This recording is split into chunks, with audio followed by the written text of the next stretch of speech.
Okay, we are doing the thing. I think we can hear. Let's see if we can hear music coming in. Hey, there we go. Okay, we can hear music. So that means we can hear what is going on. All right. So we are on. We are on, and it is 6:48. I don't usually get on this early, so we'll see who comes in.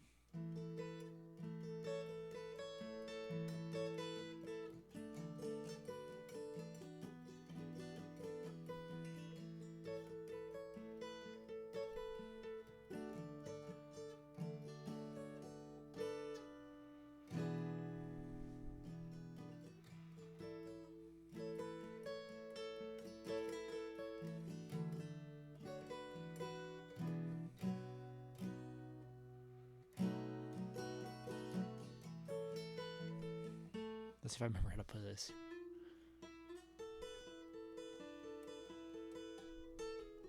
Hey, there we go.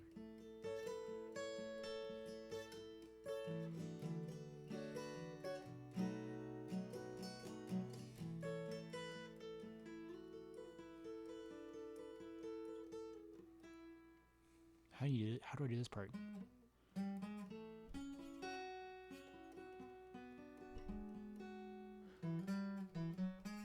I don't know how to play that part. Like the little da da da da da da da da da da da. It's been a minute 39, and here we go. User is in. Hello, hello, hello. Is this the same user that comes in sometimes? I think it might be. It might be because they're liking the live. Welcome in.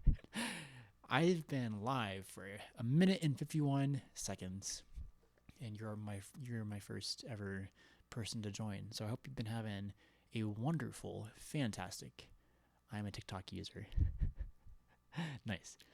I used to have that name for the longest time too, because I didn't know what to say, or to put it as. So I'm just like, cool, I'll just put Brady, because why not?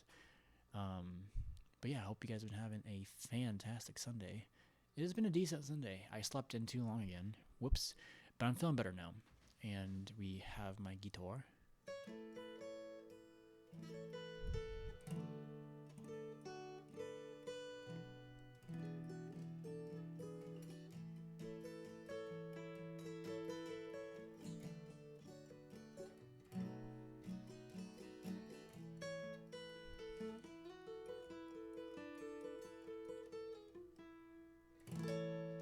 And that is Here Comes the Sun, people, by Mr. George Harrison. Well, he came up with it, but it's the Beatles, of course. And hopefully people have been having, yeah, sun. All right. Hey, you guys. Hopefully everyone's been having a fantastic Sunday. The topic tonight is, what's been on your mind lately? Well, what's been on your mind lately?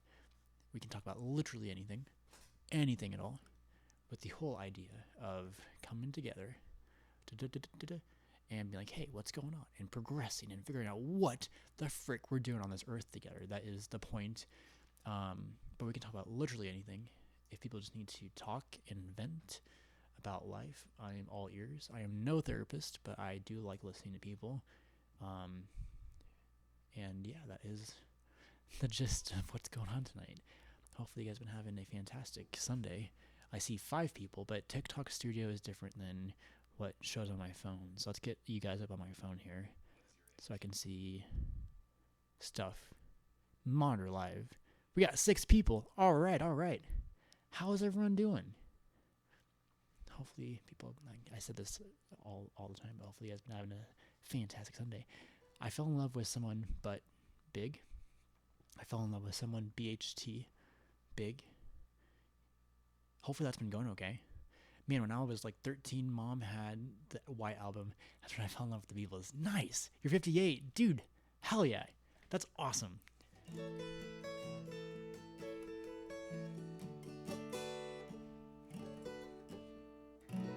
Hey, we got someone.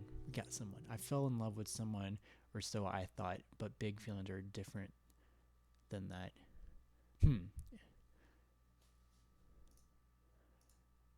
Falling in love is interesting. I hope that goes well for you. Will, that was bad words of advice. I don't know what I'm saying. Hello. Hello. How you How doing? you doing? I'm doing I'm okay. doing all right. I think we're saying the same thing at this point. Nice. So yeah, what's been on your mind lately? um, just work and life, man. I just really have this distaste in my mouth for uh the way we've been led. I see all this propagation, all this division, what on the news, but I don't see it in real life, and I haven't met a single person that sees it in real life. They talk about discrimination, this and that, and people treating each other different. But when I go to the store, everybody holds the door for everybody. I don't see it. And I gotta wonder, who is it exactly? Because it doesn't come from robots, it's not the AI yet. It's people that are propagating this division. Who is it? And like, knock it off, you know? Like you can't propagate that. Even if you look at World War I, um we had a big problem, especially here in America, with our soldiers um, aiming over the heads of their enemies because they would not do it, and we went to a lot of money to learn the psychology behind it, to learn how to convince a person to off another person, because Hmm. we don't want to be those people. We don't want to be enemies. We don't want to be rude. We all just want to chill, but they keep pushing it. Who is it? Yeah. I don't know. I think for me, like, like, sure, I see where you're coming from. Where like you don't really necessarily see it in everyday life when it comes to whatever you do for a living, or if you go out to the grocery store. But I have a friend, and he's Caribbean, so he has like darker skin, and he ever since past 2020, he's had this like I guess people just like treat him in a negative way sometimes, and it's like like what's the right term? Passive aggressive? I don't know if that's the right term, but he like people will be talking. He shared a story where like people talked very loudly about being Nazis or something like that, or like how white supremacy is like a big thing, and he thought it was like they were saying it at him, but he wasn't sure. Like it wasn't like his mind was just going all over the place, and it was might not have been accurate, but like there's still this like um, racism that is just like is within people at times when like I think it just depends on who you are as a person, and I can't speak fully to this, and I'm just rambling and jambling at this point, but I think I think some people do see it still, even if it is propagated by the media, for instance. But I think people see it in different ways sometimes. Well, yeah, sure, I understand that fully because it's in all of us.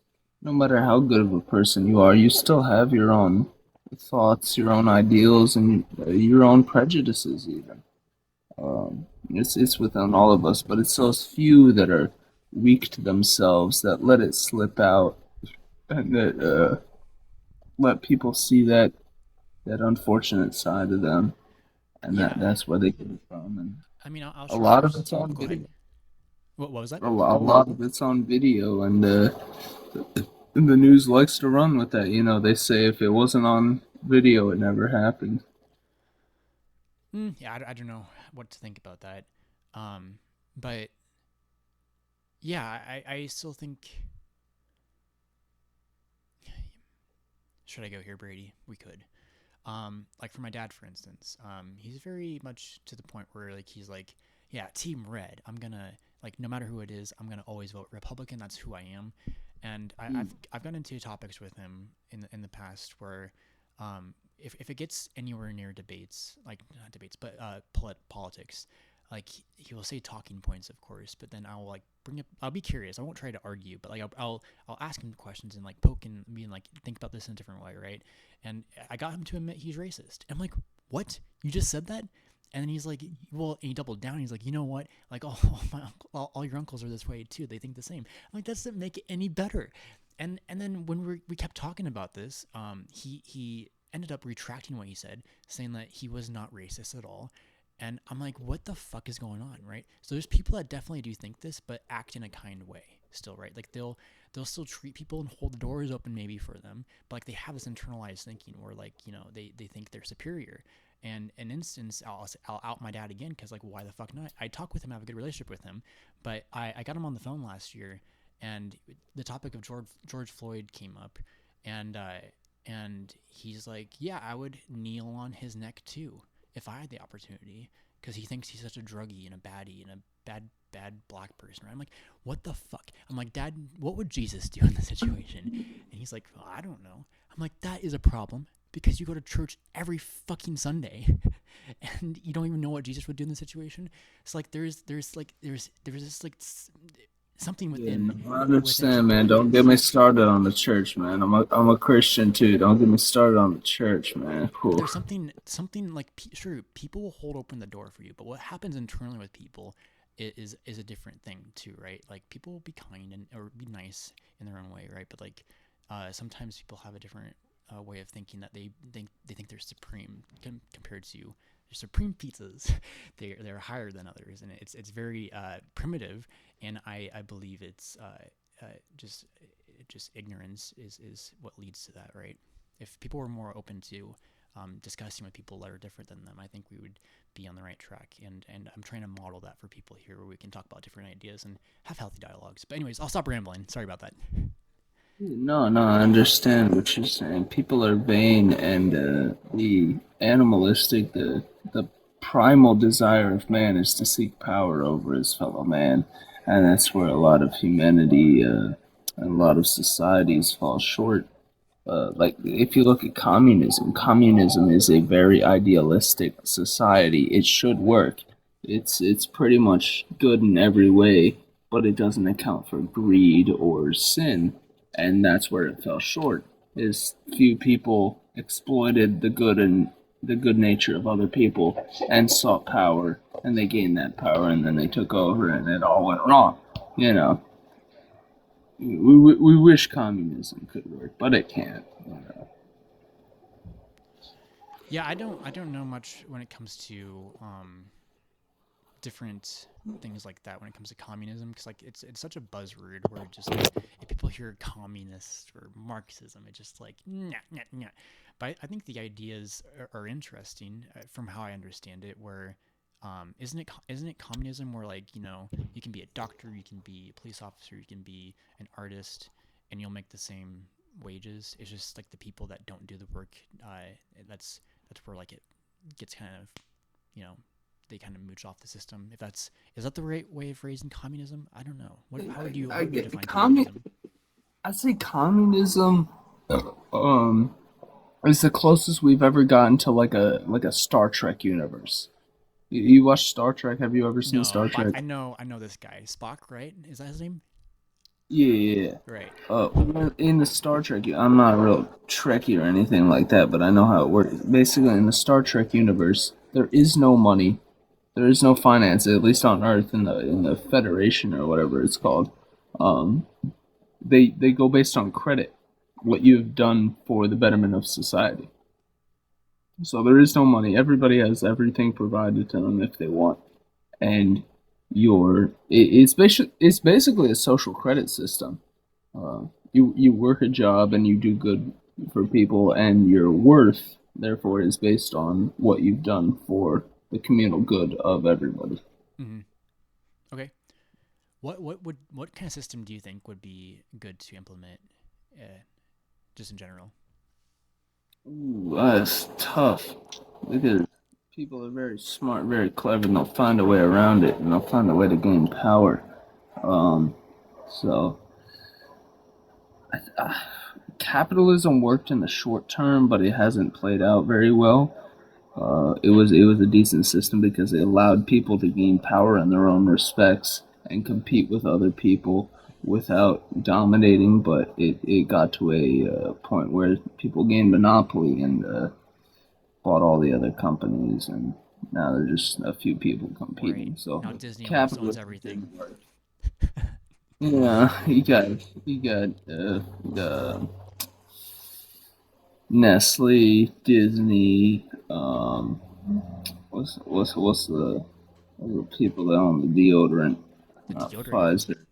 Old Spice. Uh, Are they running the too? Unilever. Unilever. I never heard of them. So yeah, this is probably Johnson and Johnson. Let's just say Johnson and Johnson. Right. Um, yeah, capitalism did not work out in the long term. It's run its course. Um,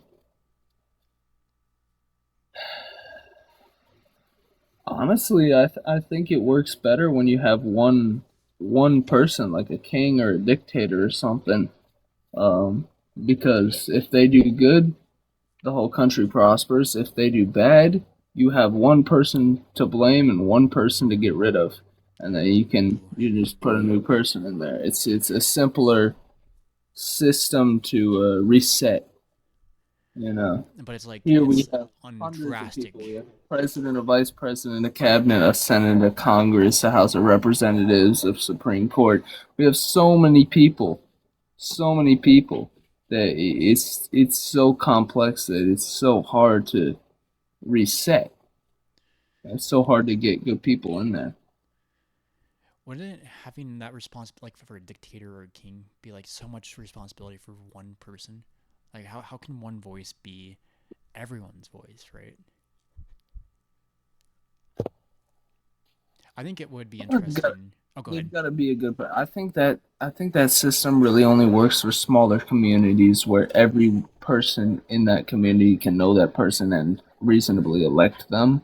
That's why I believe in a sort of a well, I guess in modern terms it would be a conservative movement, where we have smaller, more local governments. Because if you don't actually know the person you're electing, then you don't know who you're electing. You know, they can say all they want, they can print out papers that say who they are, but you don't know them personally. I If feel you like don't actually know the person, they haven't committed and contributed to your community, uh, why would you elect them? You don't know that person, and that's why I believe we need more local and smaller governments, which also contributes to the complexity of the overall government, which is a downside. So it's really a catch 22 when it comes to representation in government. yeah, I had an under like a wild thought back in the day where like wouldn't it be interesting if like people who are like let's say going to be candidates to become the president of the United States if they in their own way in their whatever they needed to do and how this would be do like performance art or like some sort of art that makes you be vulnerable with who you are and like sharing your thoughts and crafting a story in such a way that resonates with the audience or like people who are going to vote for you so they can see who you are in some kind of way and I think that'd be interesting because like I think if anyone can be creative and I think people might say like, no I can't paint or I can't draw but like why not like try and everyone has it in them right and I think the most creative people I think are people who can think out of the box to solve problems in the country and be able to talk with people in such a way. And I think it'd be interesting to like do like a little instead of like just a debate, like have it be entertaining, but like let's invite the audience or the voters to gain a better perspective about who this candidate really is through art. And I think that would be an interesting way to navigate what we have nowadays. Like, have you seen Nathan Fielder, or do you know who Nathan Fielder is? Nathan for you, No, or the rehearsal. Um, I don't know why I bring this up, but let me get a drink of water. Brady, nothing like agua. Um, he has right? a show called The Rehearsal, which essentially is like is getting people prepared for real life situations, and he's going to the extreme to like make it a simulation in a sense. I think it would be an interesting idea for Nathan to um, simulate what it would be like to create this new system that I have in mind, and maybe run for like I don't know office in Iowa. I don't know, but it's just an interesting idea I had. I don't know how much that resonates or even would make sense to do, but who knows? Oh, yeah, I guess. I, man, when it comes to the presidency, I have a big stipulation about leadership in general. I think a leader should be strong. You know, I think leadership can come from the elderly and definitely should. because they have the most experience and knowledge based on that. There can be But a it should come from 79-year-old the man strong. child. There can be a 79-year-old If man child. it like if you look at our current president, he is an actor, and that should give you the green light on what they're trying to do. He's literally an actor. But if you look at Russia's president, he is a KGB agent. He shoots perfectly. He rides horses. He wrestles. He is in good shape, and he is capable. He is a leader. He could lead his men into combat if he desired. A leader, much less the commander in chief, should be able to stand on the front line with his men. Sure, but Look at George Washington. back He away didn't from even want to be violence. president. George Washington was the only six-star general in history. Hmm. I didn't know about that. That's interesting. But I'd say, sure, like I get what you're talking about. Like the leader should be strong, but like it doesn't have to be strong in the sense of like violently, like being on the front lines, right? I think women would make an excellent leaders too. It doesn't, and not saying they can't fight in wars or whatever, but like I think they're emotionally intelligent in ways I've seen more so for me personally Absolutely. than Strong than women. Look men. at Joan of Arc. Look at Rosa Parks. Not Rosa Parks. Harriet Tubman. Right. Harriet Tubman, you a badass lady right there. I'm all for a matriarch, and that's something I tout loudly. Is that we need more matriarchs. I think the women have been very misled in recent years, and we need more matriarchs. I'm gonna invite Mr. Nathan up because he's been asking. I think it'd be good to have more people in. Hello, Nathan. Hey, how you doing? I'm doing good. How you doing? Not too bad. I'm honestly not very educated on politics or systems put in place. I ramble and I have different ideas sometimes, but I think it'd be okay to get more people in here to have their opinions. So, what do you think about what's going on? Awesome. So yeah, like a couple of the things that you've talked about are pretty great. One of the things that I've always believed that would be a positive um, possibility, right, for a government setup would be what would it be like? I don't know, a parliament monarchy, right? So there are benefits to democracy. There are benefits to monarchy type setups. With democracy, right? Of course, you have the people that are being representative, discussing what's going on, what's they're important to them, what is needed by them. Mm-hmm. And then with a monarchy, you end up having a group of people who are from birth almost raised to rule. I know that doesn't sound the best when it comes to like the way society has been throughout whatever, but there is a benefit to being raised to rule. And so if you have a parliament monarchy where the parliament has the ability to at a certain level supersede the monarchy, it can be beneficial. Number one, you have the monarchy where you have people who are from the day they are born raised how to rule, and hopefully appropriately, how to rule the people that they are, in charge of. If you have a parliament that can potentially supersede that monarchy, that then puts more pressure on that royal family or whoever is part of that monarchy to then really train up their individuals, the people that are coming up to rule their family in a way that is not only good for the family and good for the country, but good for the people that are part of the country. It gives them both. And then if there's any time where you have someone within that royal family, someone within that monarchy that is just acting a fool, you have a parliament that can step in and say, no, we're going to remove you from leadership and allow your cousin, your brother, your whoever to then take control in order to better facilitate how this country is running.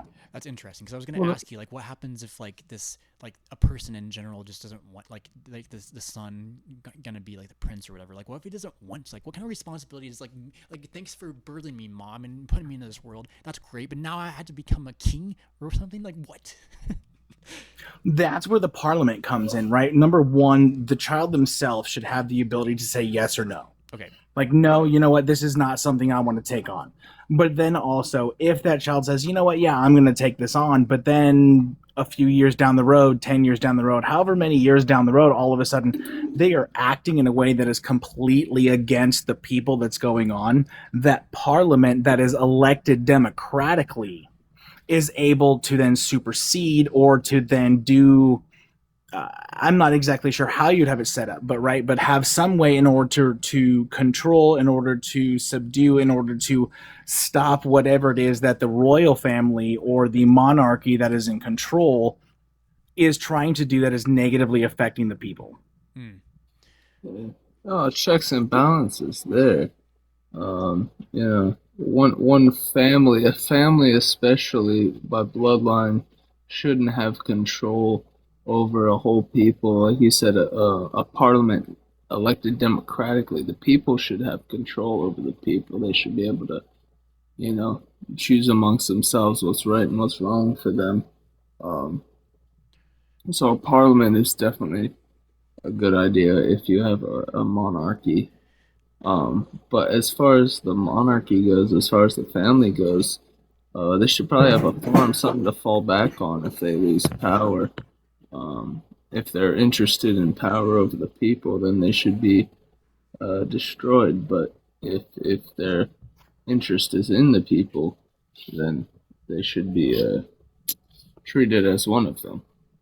And that's exactly why having the parliament being a more powerful aspect is important, right? Like a 60-40 type situation where the parliament, if the parliament 65-70% of the parliament, and again, the parliament themselves are an elective board, if 60% of the parliament says, hey, you know what, no, we disagree with the monarchy is saying, it stops the monarchy. Then we can then begin to go against whatever is happening in that situation.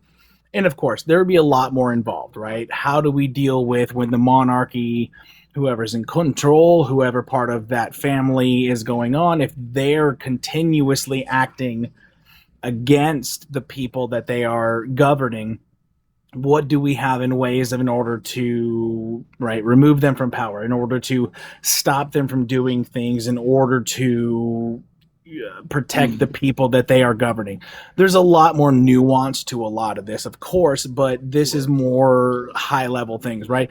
But what You about have a an elected parliament parliament that that has is 60, not the 65, maybe people? 70% of the power, and the rest goes into a monarchy where it comes into these people who have been part of this organization, this country, this whatever, for 200 years to say, hey, look, this is what's kind of what we believe to be the best thing going forward. And I think that kind of gives the best of both worlds, the traditionalism, which in a way has a lot of benefits, but then also the part of, as life begins to move on, as society grows, as tradition grows, as technology grows, to be able to have both in place, to be able to make sure that as we're moving forward, we're doing what's best for the majority of people.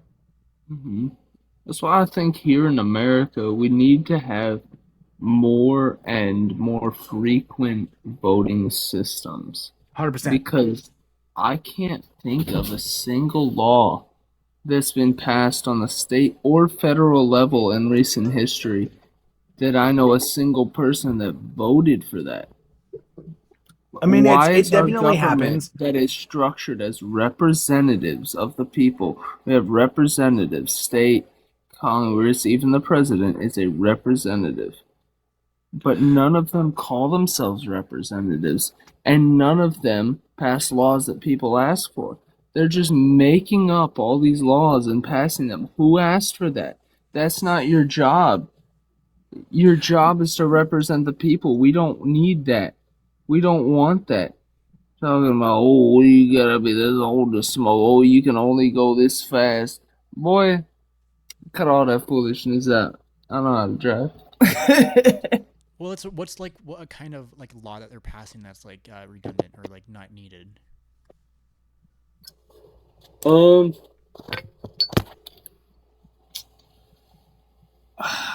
can't name specific codes, but if I can rant, I want to go into our immigration policy. Can you We've restate been your point through. again really quick? Because I had I had something to kind of discuss that a little bit further, but then my ADHD kicked in I and I got kind of you. I forgot what got I was you. talking about. I'm talking about that we don't have representatives, we have politicians. They're in it for the Okay. money. Sorry, I don't mean to cut you off, but and so I agree with And you. you I got the think thought. the representative democracy that we have today does no longer work for the America that we have, right? So when the representative democracy was originally created, there were a lot of aspects of it that are no longer going on today.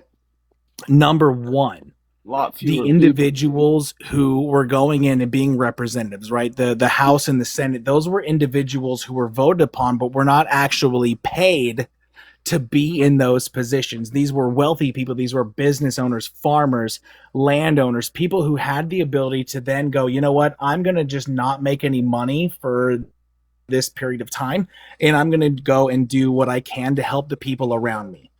And so, number one, we either have to remove all money from any kind of government position, or we need to start beginning to bring it back to those roots of it's not about it being a career, it's about doing what I can for those around me.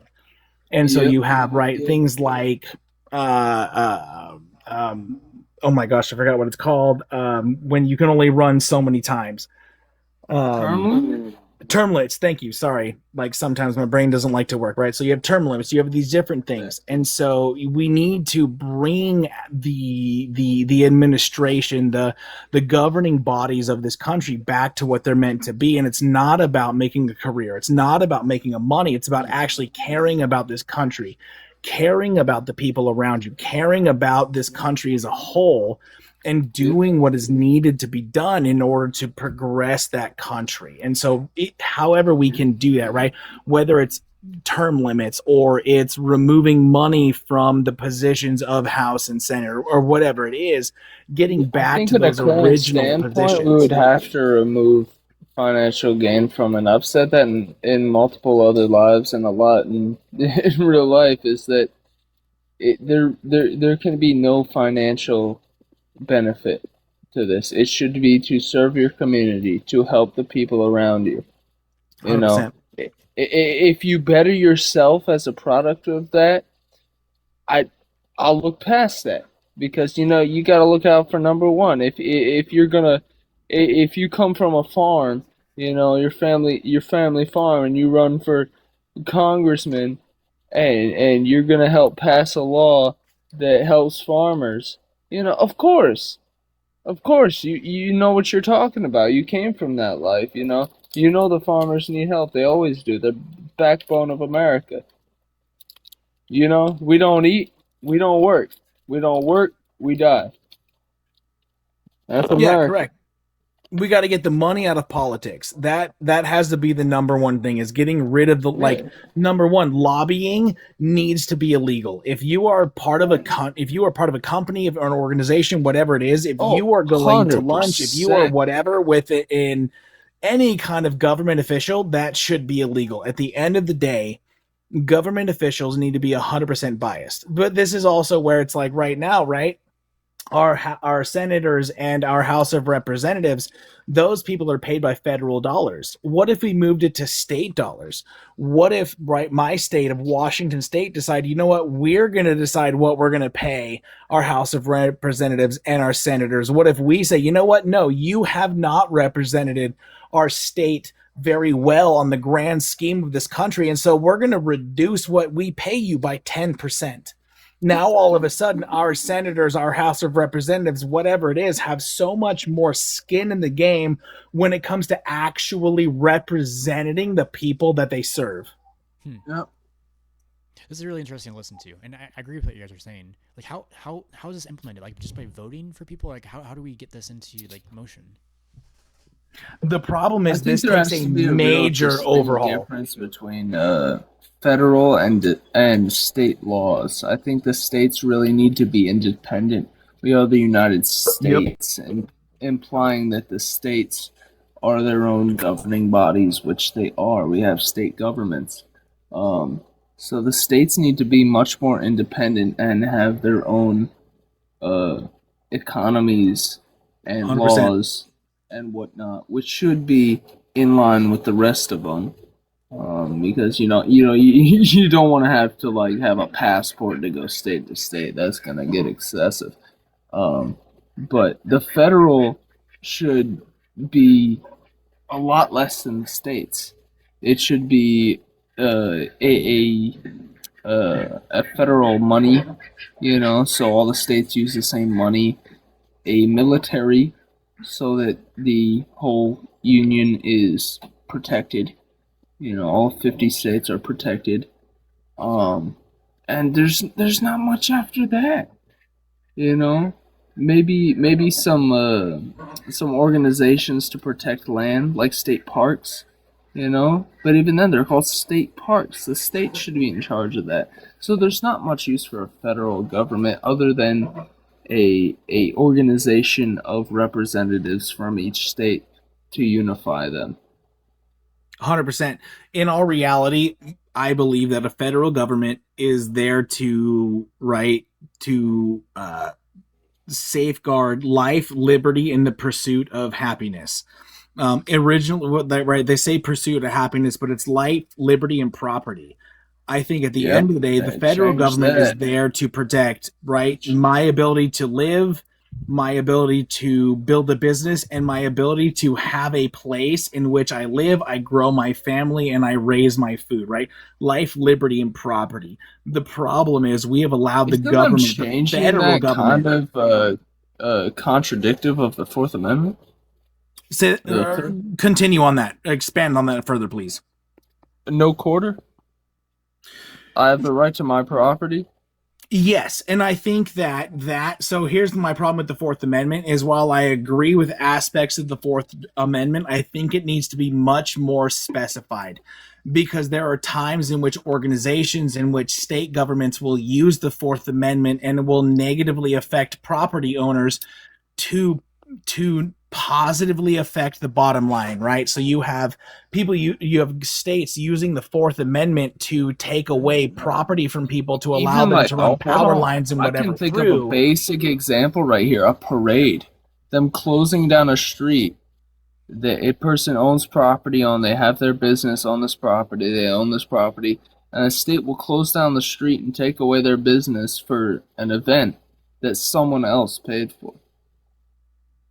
Without any kind of what reparations. I don't think that should be allowed, right? So if you're going to say, you know Yeah, what, we're going to that's a close violation of their Fourth everything Amendment. along this street for this one specific organization, if that organization, especially if that organization disagrees with what your establishment talks about or whatever it is, right now during that entire time you're going to have a lowered number of people who coming there, or even not only that entire time but before and after, because of the way that parades work.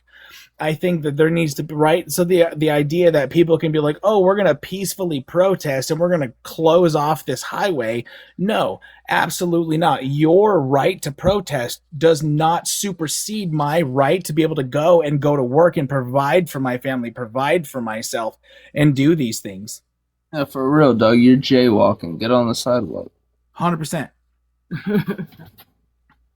When it comes to, I didn't ever hear when it comes to parades, like people had to close their business. Like, wouldn't it be beneficial to like keep it open because like there's a lot of people coming through? Or like I don't know, I never heard about that. In reality, with today's day and age, it depends on your political leaning, right? I don't, and I'm sure this is going to piss people off, left or right or whatever it is. It doesn't matter whether it's a left-leaning progressive parade or it's a right-leaning severely conservative parade. At the end of the day, if your businesses ideas, if it's general directives or whatever it is, does not align with whatever it is the parade is, you're going to lose traffic. And if you're not closed, you might get negative traffic, right, coming in, talking negatively against you, speaking against you, and making your life more difficult than it needs to be. And that's where we have problems. Like, I'm not against parades. What I'm saying is, if we're going to have parades, if we're going to have these things, if we're going to have situations where, you know what, for the next 7 hours, you're likely not going to make any money because of what we're doing here. Those business owners, whether they are left leaning, right leaning, whatever, right? At the end of the day, if a road is being closed, if the access to an area is being diminished, if it is being closed off, those business owners need to be paid for what the potential losses, right? People need to be reimbursed for what's going on. So often we make what people are feeling, we make the emotions of individuals so much more important than what is actually going on, right? And that is life, that is business, that is growth, that is what is going on around us. Hmm. The guy left. Hello, Will. Do you need to back up? I'll invite you back up if you want. Um, yeah, I don't know if I have too much of a comment on all of that, but if you I'm interested in what you said about the monarchy and like the parliament. Like, if do you live in Washington State? You said, right? Like, how do we implement that into the United States, like, currently, and like how do we even if we just started fresh and saying, like, yeah, we're gonna pick a system, how does a certain family get the right to become the royal family? Like, how do we even implement that in the first place?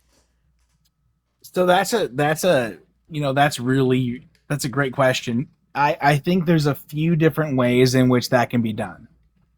Number one, can your family show that for multiple generations, right? Which family can show for the longest period of time that they have done what is for the best of America? Can you show with bank statements, with businesses created, with whatever's been going on in your family for however many generations has positively benefited America? What Right. if Number it's two. oh, go ahead. Sorry. Oh, sorry. Number two, if you have a well set up parliamentary type agreement, the people that are elected, the people that are actual representatives of the country are they have enough power to truly supersede those that are the monarchy, right? Those that are that by blood are in power. You could even allow it to where it's okay, whichever organization, whatever, pays off our debt. How, right? Like, that's a scarier one because there's more going on, and that second situation requires much more understanding of how are we going to create a parliament that protects the people. Mm, And so in America, it's a very difficult situation. And I think a lot of it's going to come down to that monarchy family is going to have to be democratically voted for and not necessarily based on what we have now, right? Where it's so many states have so many votes, where it's each individual person is going to have their own vote. hmm. Can you say that last part again? And okay, so like with creating somebody where it's like understanding families that have done the best for America, individuals, groups of people who have done the best to progress, to grow, and to help America and the people, being able to democratically decide, okay, here's the 9 families that have been doing whatever within America and we believe have had the most monetary or whatever benefit to the most people. Of these X number of families, who can we democratically decide is okay, you're going to be the ones that are going to be the monarchy of our country now? It's hard because we're not a country that was originally created by a monarchy. Right. Because, And like, so yeah. going back to that type of a thing is going to take a lot more nuance. Because, like, what if you have like these nine great families, sure, and they've done, good deeds, or like they seem to be kind people, or whatever it might be. But then what if you get like this one individual, just like that, just is like, whew, like everyone can like relate to him in such a way, like he's charismatic, he's good with people, like helping them out in whatever ways, but his family is a piece of shit. Their family sucks. Like what I'd find it interesting to put that into practice and trying to get people to be like, well, what's really like, are you more concerned about the family and how they or like raise everyone, and maybe they raise them in a way that sets them up for success for other futures to be successful. And I don't know why I posed the other guy. I don't know. I'm just throwing things out there, and I think it's good. No, that's a great question. Actually, that's not something I've considered before. And I think that's where the parliament and however that is set up becomes the most important aspect of this government, right? Do we want to be able to just change it to a different person within the family? Or if we get enough of us, can we say, you know what, this family sucks? We're going to find a different family that represents us better. And I think that's where a lot of that comes in is the number one biggest aspect of trying to find that democratic republic monarchy setup is how can you set up that parliament, that democratic aspect of it, to where it truly has the most power. Yeah, I'd almost say like, wouldn't it be interesting if there's like this movement, for instance, where um, maybe a couple people were prominent in starting it, and they create these institutions to help people be more successful. And this kind of already happens in such a way. But like, wouldn't it be interesting if these institutions became larger to the sense where like they were able to pick people within the institution to be not like a monarchy, like family blood related, but like people who came together with a common goal, which is uniting the human species as a whole. Like, what do you think about that? I think that could be definitely a possibility, right? So you have like a parliamentary, not necessarily a monarchy. I think I believe what you're saying, right? So you have a parliament, which is kind of like it changes over much more frequently, right? Every however many years, 2, 3, 4, 5, however many years you have transferring over. But then you have this group of individuals that is substantially more difficult to turn over, Hmm. but still able to change. And I think that would be interesting if there was a way to not necessarily a parliament, right? Not necessarily a. I'm gonna Hey, bring good to see myself you. back into Hello, this now. hello. Good to see you. Hi. Yeah. So I'm in my garage. This is my. Yeah. All right, man. All right. um. Yeah, and so not just necessarily having the parliament aspect, but also within the people themselves, having the ability to say, you know what, this family is no longer serving us. But not even just a family, right? Is there a way that, aside from a parliament, can we create, like a think tank, right? If you look Yes. at Marvel and that kind of stuff, You know can you create it. a think We're tank getting somewhere. that has more power than a parliament, Yes. right? So, like, if you're going to get voted into this think tank, it requires 65% of the people to say, yes, we're going to bring you in, right? So, like, it takes a pretty substantial person to make it into this. And I think that could be, now that you brought that up, I've been thinking about it the more and more as you've said it. I think that could be pretty kind of cool, as it would take a long time, right? Like, hey, over the next 15 years, we're going to build our monarchy. And over that 15 years, we're looking at people and what are they putting out? What is the research that they're doing? What is the different things in their life? And if we're like, we like you, we don't like you, we like this, we like that, right? And at the end of that 15 years, we're like, boom, here's our people. Right. And then from there, right? Yeah, it takes 65, 70% of people to vote them in or out. But we have this strong group of people that if like the parliament is fluffy and doing weird things like we see in America today, where it's like sometimes this is there, there's that, there's this. If there's this parliament that at the end of the day, when everything's up, down, left, right, or sideways, can go, you know what? No, this is what we're going to do. Okay. That's a much different situation than this, it passed by 1%. Yeah. Yeah, like I don't I can't get on board with the monarchy, to be honest. Like with blood related, like maybe there is like there is good families out there. I know that, but I find it like to be like what we're kind of talking about, having this like, what can you, before I even get into this, can you define parliament for me?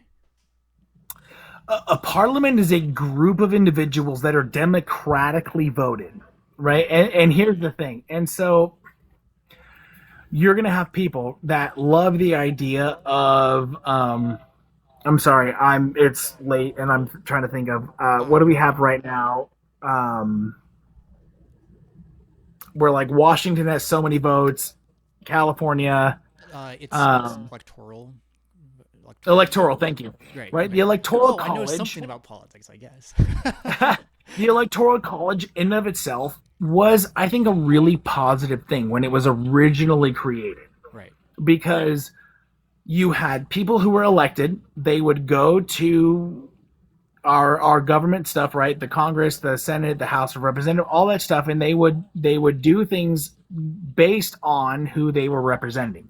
Yeah. The problem is originally those were non-paid positions. Hmm. People who were the representatives, the senators, whatever it was, were individuals. They were business owners. They were farmers. They were whoever that had the ability to go, you know what? From this month to this month, I'm okay with not making really any money personally. Hmm. I'm going to go and I'm going to do what's best for the country. Hmm. But we've changed that, and we've created to where that is a money maker. Hmm.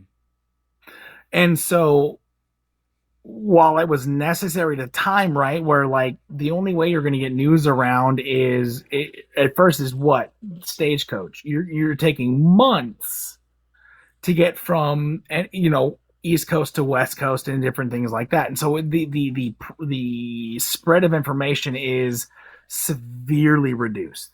Hmm. And so since you have that, right, something like a representative democracy makes sense. A representative republic makes sense. Like, hey, we're going to vote for this person in our area. This person's going to go and do what we want them to do. The problem is, number one, if your representatives or whoever or your caucus people from your area do not vote how you want them to vote, the repercussions are pretty minimal. If everybody, so again, I'm not claiming political whatever. Right. If everybody in your area, say your state, decided, you know what, we're gonna vote for Trump, he's our guy, Hmm. but your representative or whatever decides, you know what, I'm okay with paying the what is it, $500 or $250 or whatever minimal fucking thing it is. Sorry, I apologize for the swear word Oh there. no, you're good. I Uh, say fuck all the time. whatever minimal whatever thing it is, I'm gonna vote for Biden. Or whatever your people are. I'm gonna vote for we are Biden people. We are Biden people. But you know what? That one person that happens to be your caucus representative or whatever goes, you know what? I'm gonna vote for Trump. Hmm. And that's where we have the problem. And at a point to where we didn't have the access to information that we have, that was great. Right. But we don't have that anymore. We have the access to information that is substantially higher than what it is, right? Everyone wants to say, "Oh, we're gonna create, ID for legislation and things like that."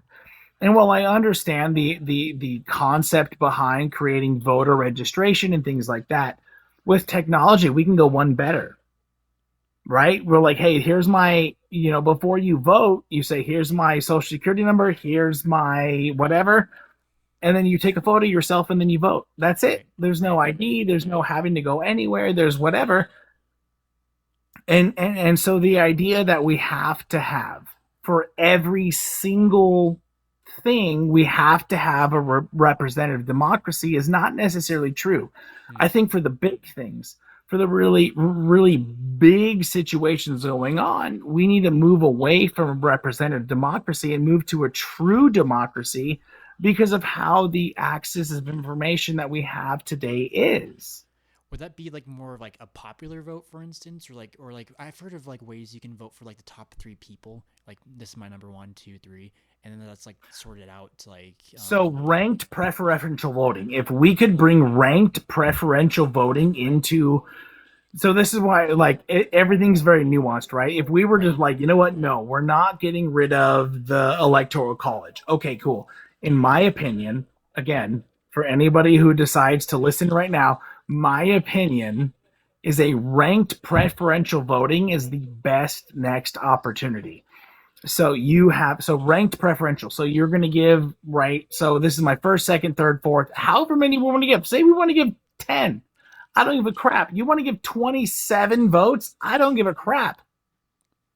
At the end of the day, we have the technology to be okay. Here's my 1, 2, 3, 4, 5, blah blah blah blah blah, blah, right? Go all the stuff, and then the computers can do the things they need to do. Right. However you want to do that. Ranked preferential voting, in my opinion, is the best option for what we currently have, Mm-hmm. because you have the ability for third party candidates to actually get in. Mm-hmm. Right now, with the way that the American voting system is set up, if you don't have a certain number of dollars, you can't make it to certain debates, right? It doesn't matter. You could have 75% of the populace vote or whatever, but if you don't have a certain number of dollars behind you, you don't get to go. Mm-hmm. Mm-hmm. And that's a problem. So ranked Yes. preferential voting allows, especially with today, right, with the social media and everything we have, I can say, you know what, I want these 4 people, and then at the end of the day, I'm going to pick Biden. At the end of the day, I'm going to pick Trump. At the end of the day, I'm going to pick whoever it is. But you actually have the opportunity to give your third party candidates an option, a Right. choice, right? The possibility of actually getting voted for. Right. Because like with how we have it set up, it's like almost impossible to get like a third party into like the White House, right? Isn't that how it is nowadays? Nearly, nearly impossible. And that's the thing is like, at the end of the day, for quite a while, we didn't have a two-party system until money and all these things became so easily moved throughout this country through central banking and whatever else. We didn't really have a two-party system. If you look through American history, there were tons of different parties that were brought up, and then you have these actually pretty influential figures, right? Like Lincoln, Mm-hmm. who, if you were to look at today, was technically running as a third party candidate. But because of the way we have everything set up today, third party candidates don't have a chance in hell. Yeah. Yeah, it's really interesting hearing you talk about all this stuff because, like I said, I'm not too educated with politics, but I understand it enough to like kind of have these abstract ideas in a sense to like what like I can like right now I'm just I don't know what I'm gonna say next, but I think I feel safe enough just talking about anything with you at this point because I think at this point I'm brainstorming ideas and just testing out just different ideas I've had. That's what Um, America needs. Right, and look, this, dude, you're awesome for saying that because like this is what I'm trying to like showcase on TikTok. Is like we don't always have to be right, and I think this is a big thing like we get wrong a lot of days. I think we should normalize saying I don't know, right? Because if we Yes. lean in with curiosity, understanding, and open mindedness, put that into our foundations about who we are as people, we can literally progress and be. And I appreciate you just for saying that. Um, when it comes to politics, things get so in the weeds and it gets so complicated where I'm just like, how do I parse through this in a way that makes sense for me, So right? And yeah, go ahead. I'm sorry to interrupt you. I'm really I hate interrupting you, but I want to say a few things for if you decide to take like a, I don't know, some people record these things, whatever. Um, I have a master's degree in clinical mental health counseling, right? So I am a licensed mental health counselor associate, right? Dude, This is what I do. I'm an yes. associate, so I got some time I got to figure out before I get my licensing and all that kind of crap, right? But one of the things that I've learned, one of the things I begin to understand in my life, right? So have you ever heard of the word stoic? Stoicism, Marcus Aurelius. Stoic. Go into it. What's it mean? Okay. So when I say the word stoic, what does the average person probably think of? I don't know, but when I think about it, it's stoicism, which is like you can only control what you can yourself, right? But I don't know. Perfect. Is that what you're going for?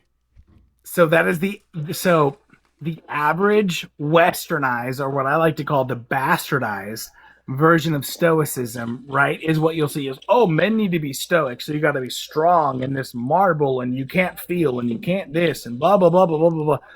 That's not stoicism, brother. Like stoicism, the classic stoicism does not teach that in any way, shape, or form. Number one, stoicism teaches legacy. Okay. What is it that you're doing in order to create a life that's worth copying? Right? That's stoicism. Number two, the concept of stoic justice says you are not allowed to harm others. You are not allowed to make their life more difficult. You are not allowed to do all of these things, right, that we see today in classic stoicism. Mm-hmm. I'm a therapist by trade. That is what I do. I work with men in Nice. recovery. I do inpatient mental health services for men in substance use recovery. That's amazing, man. Fuck yes. Fuck And yes. one of the things that I teach them is stoicism, Okay. because what they need to understand, right, is the act of growing is stoicism, right? So when you think of stoic writings, what are a few books that come to mind? The only one I know is Marcus Aurelius. I'm not too Okay. into different books What do you know what and book he's philosophies. known for writing? Meditation. Meditations. Aha! Look at this. Look at Was this. that something he meant to write as a book? No, it's his personal journal. And Yes! Oh! I'm so glad you know that. That is the number one thing, right? like it Is wasn't. is Yeah. Go ahead. objectively, not oh I believe, objectively the most influential writing in history that has to do with stoicism is an individual's personal daily journalings. Marcus Aurelius's meditations were his own journals that some person like 100 years later, I might say that wrong, but You're I'm good. pretty sure it was quite a bit later, right, that found that and was like, oh my God, this is the most amazing thing ever, and wrote a book about it. Right. Right. We're talking over 2,000 years this individual was just writing his books and understanding. And you know what he said? Emotions are important. Yeah. Yeah. Understanding the fact of what I'm feeling is important. Yes. Not feeling makes you weak. Understanding what you're feeling and being able to use what you're feeling for something to grow from makes you strong. Yeah. That is the difference from what we see today. Right. It's like, emotions are good. Like even like anger or sadness or whatever it might be. Like if They're it's negative, necessary. right. It's just data. We collect data about this, and what do we do with it? What we do with it is Yes. important. And it's really fun talking with you about this because you're so excited and I'm so excited back. This is fantastic. But I think about like even thoughts in general. Like there's no such thing as a good or bad thought. It just is, and what we choose to do with that thought depends, like that influences who we are as people, right? Like we can choose to ruminate, and that's one thing, right? But if we choose to act on it, that's obviously another thing too. It's what we do with the thoughts, and this really opened up my mind to just different ideas. And um I was in a really dark stage in the past, back in 2022, and I was abusing edibles, and which later influenced me to become in psychosis and later in mania. I'm diagnosed with bipolar. But anyways, before that was Me happening, too. I'm I bipolar too. okay, I'm bipolar one. So Okay. so in this state of mind, I don't know if I was on edibles or if this was just me just thinking, but I was like, you know what, I can gouge my eyeballs out right now. I'm like, whoa, you could do that, Brady. But then I'm like, wait, hold up. So like, why would I do this? Like, what? So it's unproductive for myself, right? Because like I couldn't go to work, and my family would be sad, and my friends would be sad, and they confused, and like, what the hell, Brady? And my coworkers, like, that won't be able to like produce work for them, right? And if like I couldn't get out of my apartment, and I starved to death, like some poor soul has to like find me down the ground, and that influences them. So like I was able to like rationalize or reason my way out of like doing this impulsive thought, but it was like such an interesting thing. Like I thought about this, but I chose to go that dark, and we have to be careful with that, right? But I think it's interesting that it just appeared in the first place, right? And I can get into that later, but I'm curious to hear what you have to say about this. I love how you brought the idea that here's the thing. In my opinion, okay, this people are gonna whatever. Those of us, especially with type 2 bipolar, right? Type 1 has full psychosis. So I'm a firm believer in education. What drives me nuts is I have so many guys that come through my, like, right, that I sit in front of that come from the Department of Corrections that are like, you have bipolar disorder. And no, no, they don't. Mm-hmm. Right? Those of us, Brady, you understand, like those of us with bipolar disorder, we truly understand what it's like to live with that freight train that is mania. Mm-hmm. Mm-hmm. And, all right, and at the end of the day, I think sometimes bipolar disorder is a, how do I want to put this? Is, oh my god, it's hard to say, hard to understand. But bipolar disorder is this like extreme, unwise understanding of stoicism, right? So when you're hypomanic, especially mania, number one, right? Like mania is different. That's a whole different situation when you've lost touch with reality.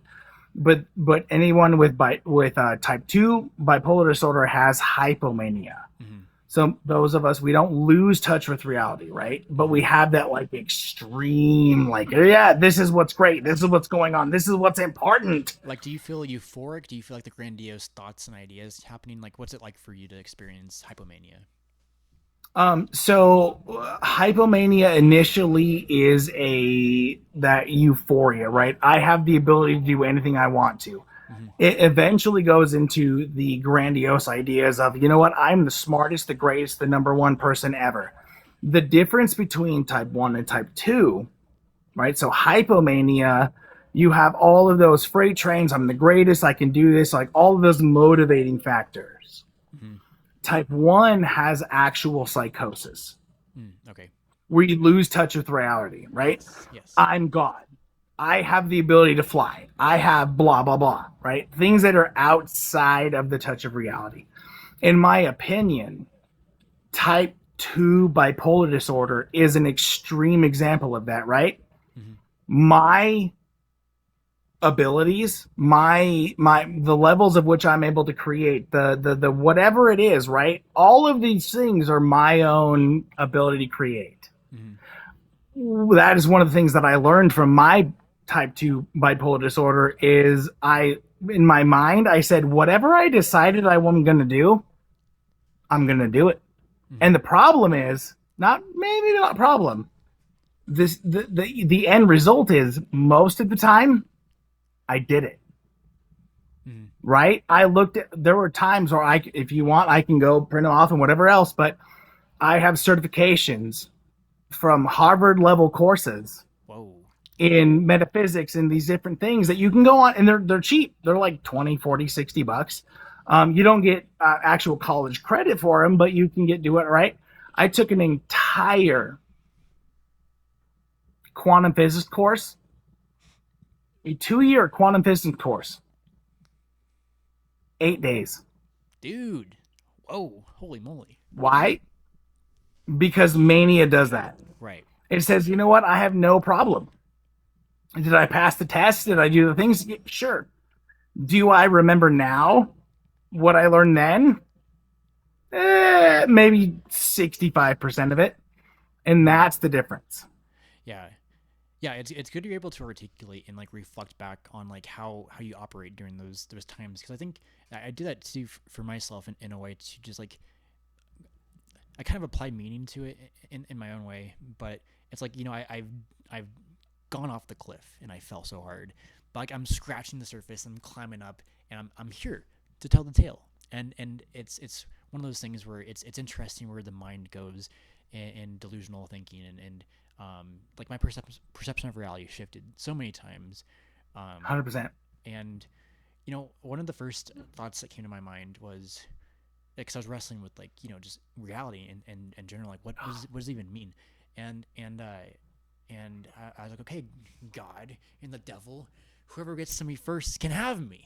and I ended up like believing that I could talk to God and the devil, and the devil was more prominent, and I was really terrified during my first manic episode, like really consumed with fear, and this is something I'll get to later, but I literally thought I performed a self exorcism. I have it on video. It's kind of funny.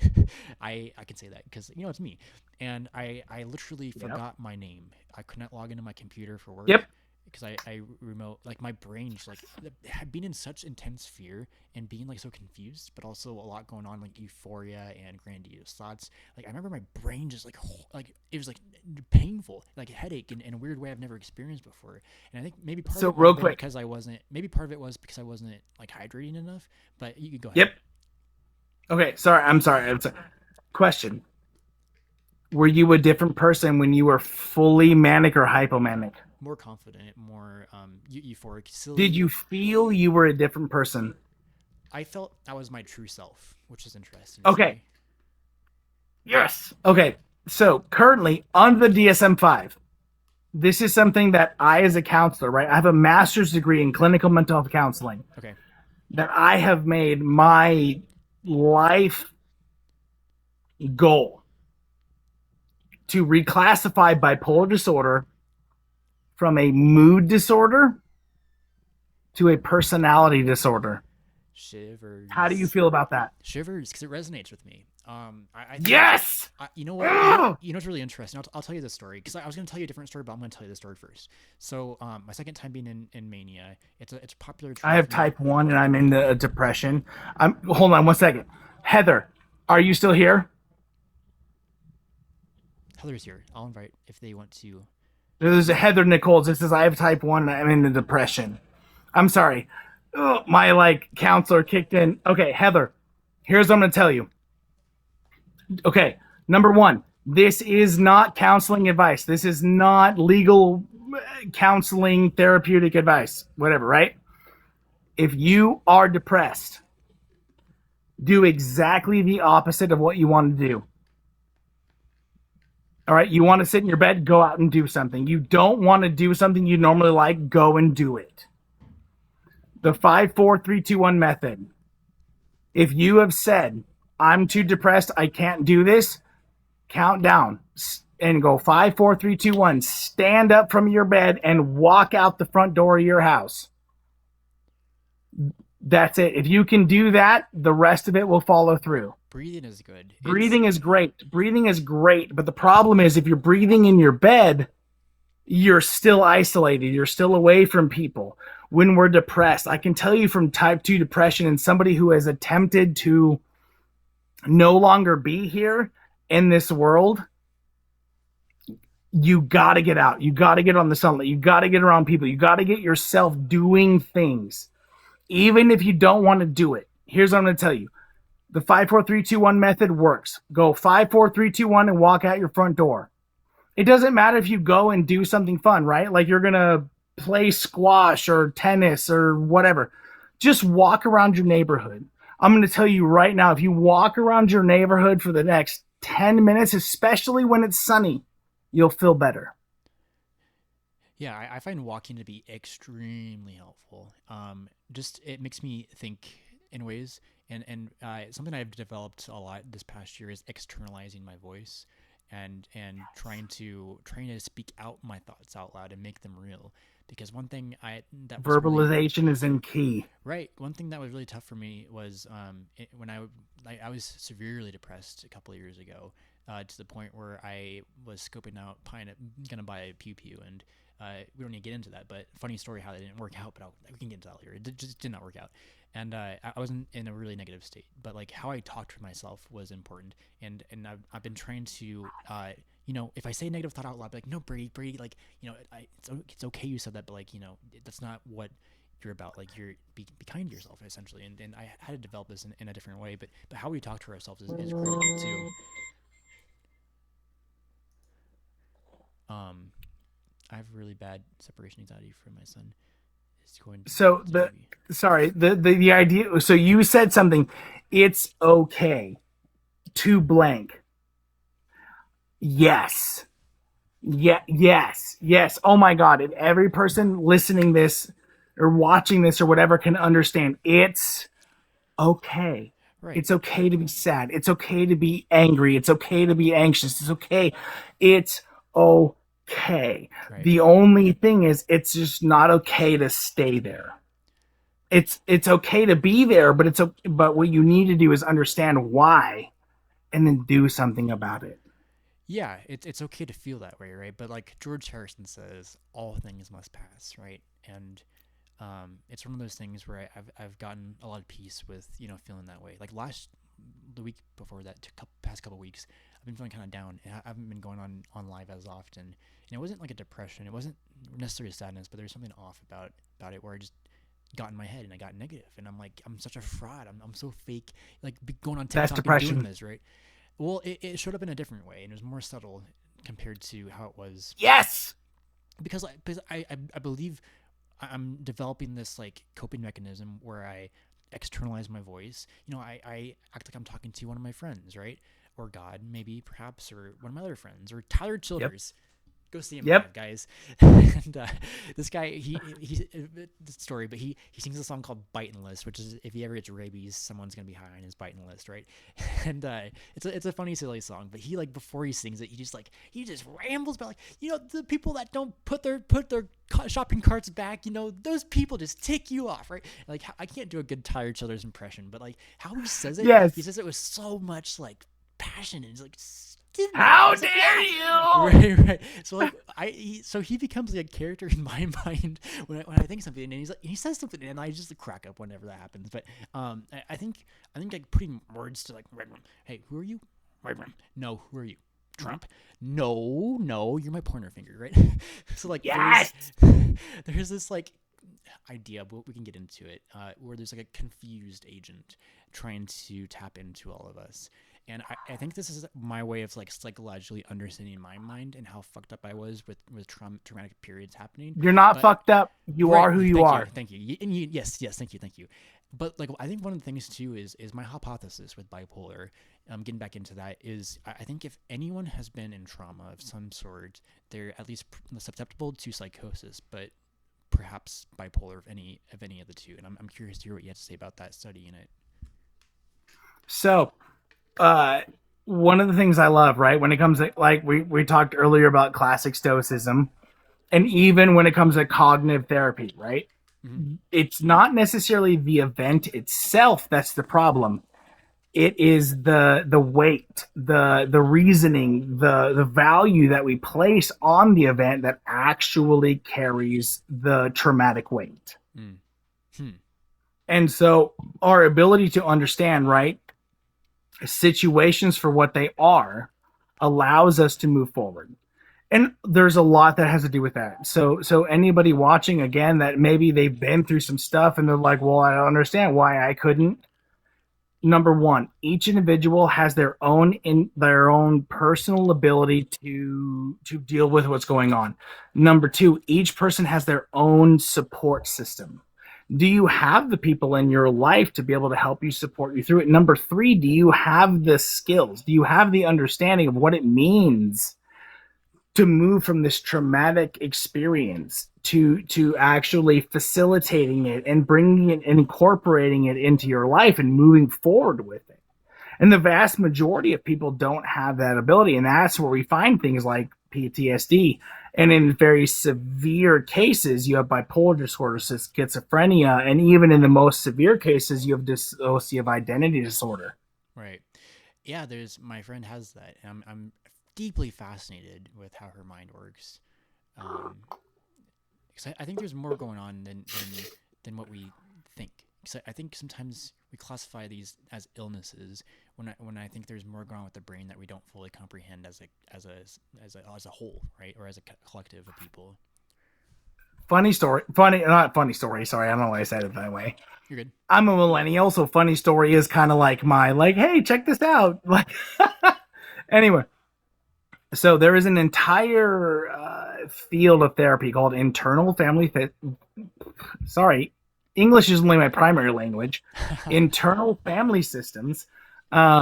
That is created by a man named Dr. Richard Schwartz. He is the one who started the whole thing, and it's called internal family systems.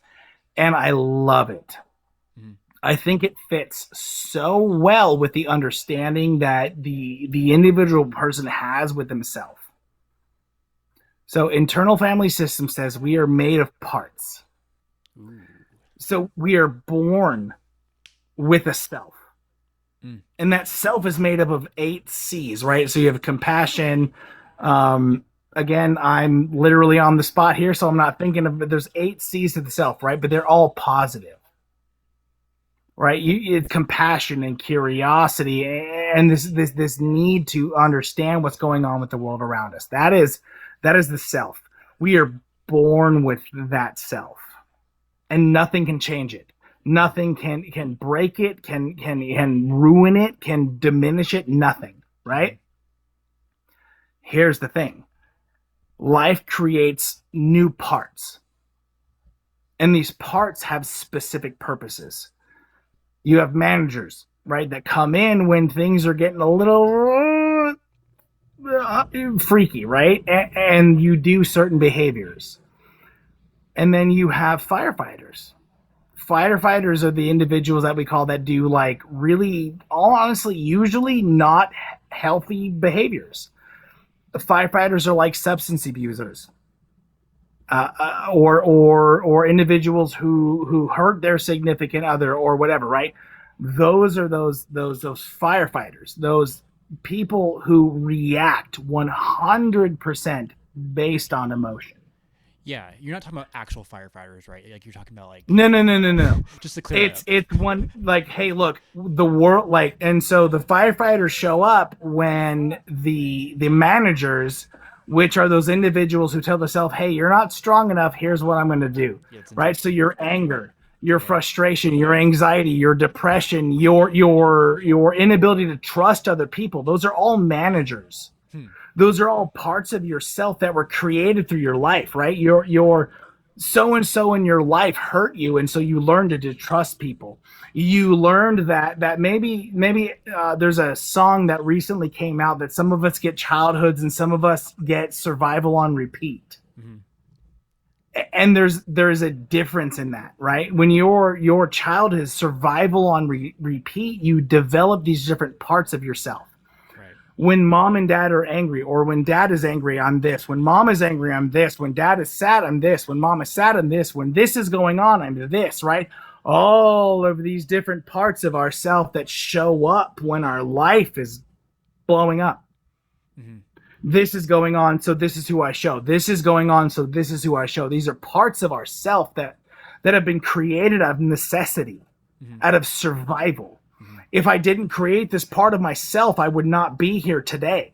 Mm-hmm. And so IFS says, look, each of these parts of yourself have a purpose. The difference is the trauma, the experiences, the stress of your life have bastardized it.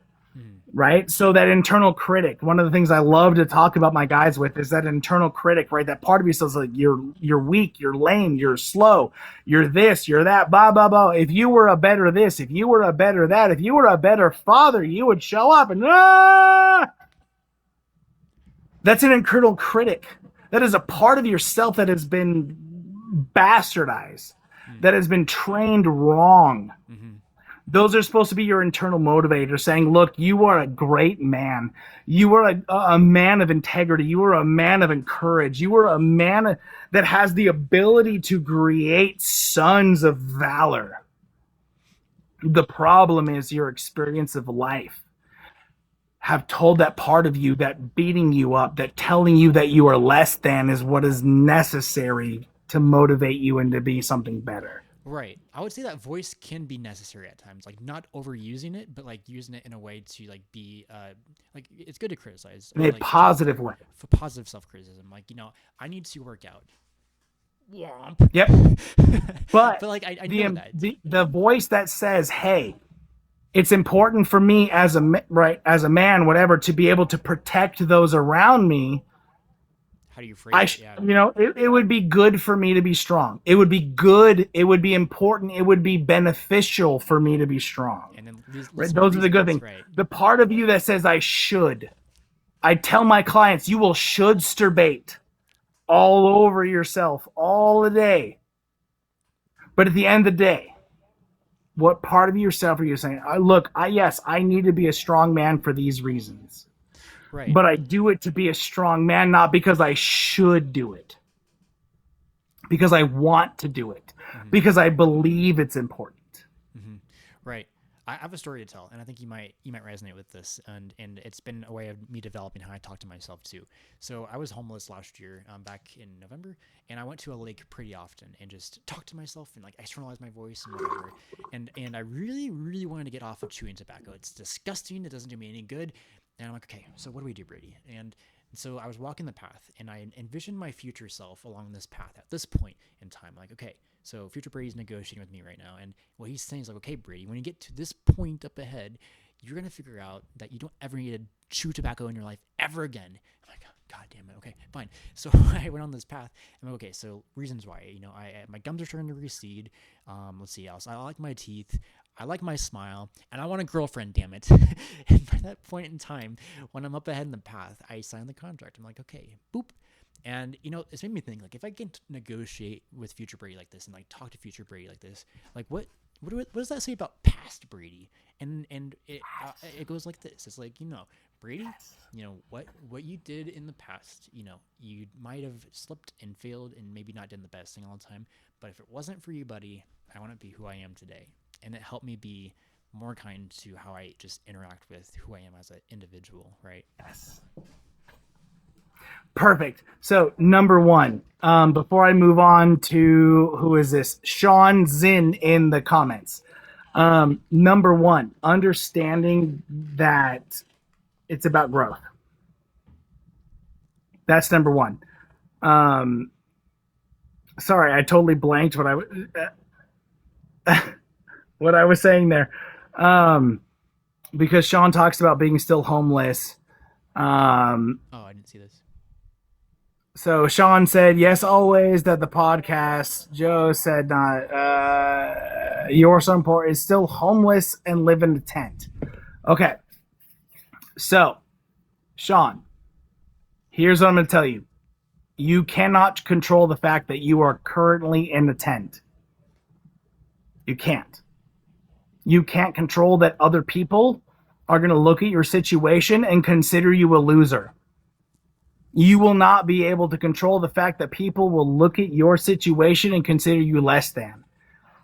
You also will not initially be able to control that you will look at your own situation and consider yourself a loser.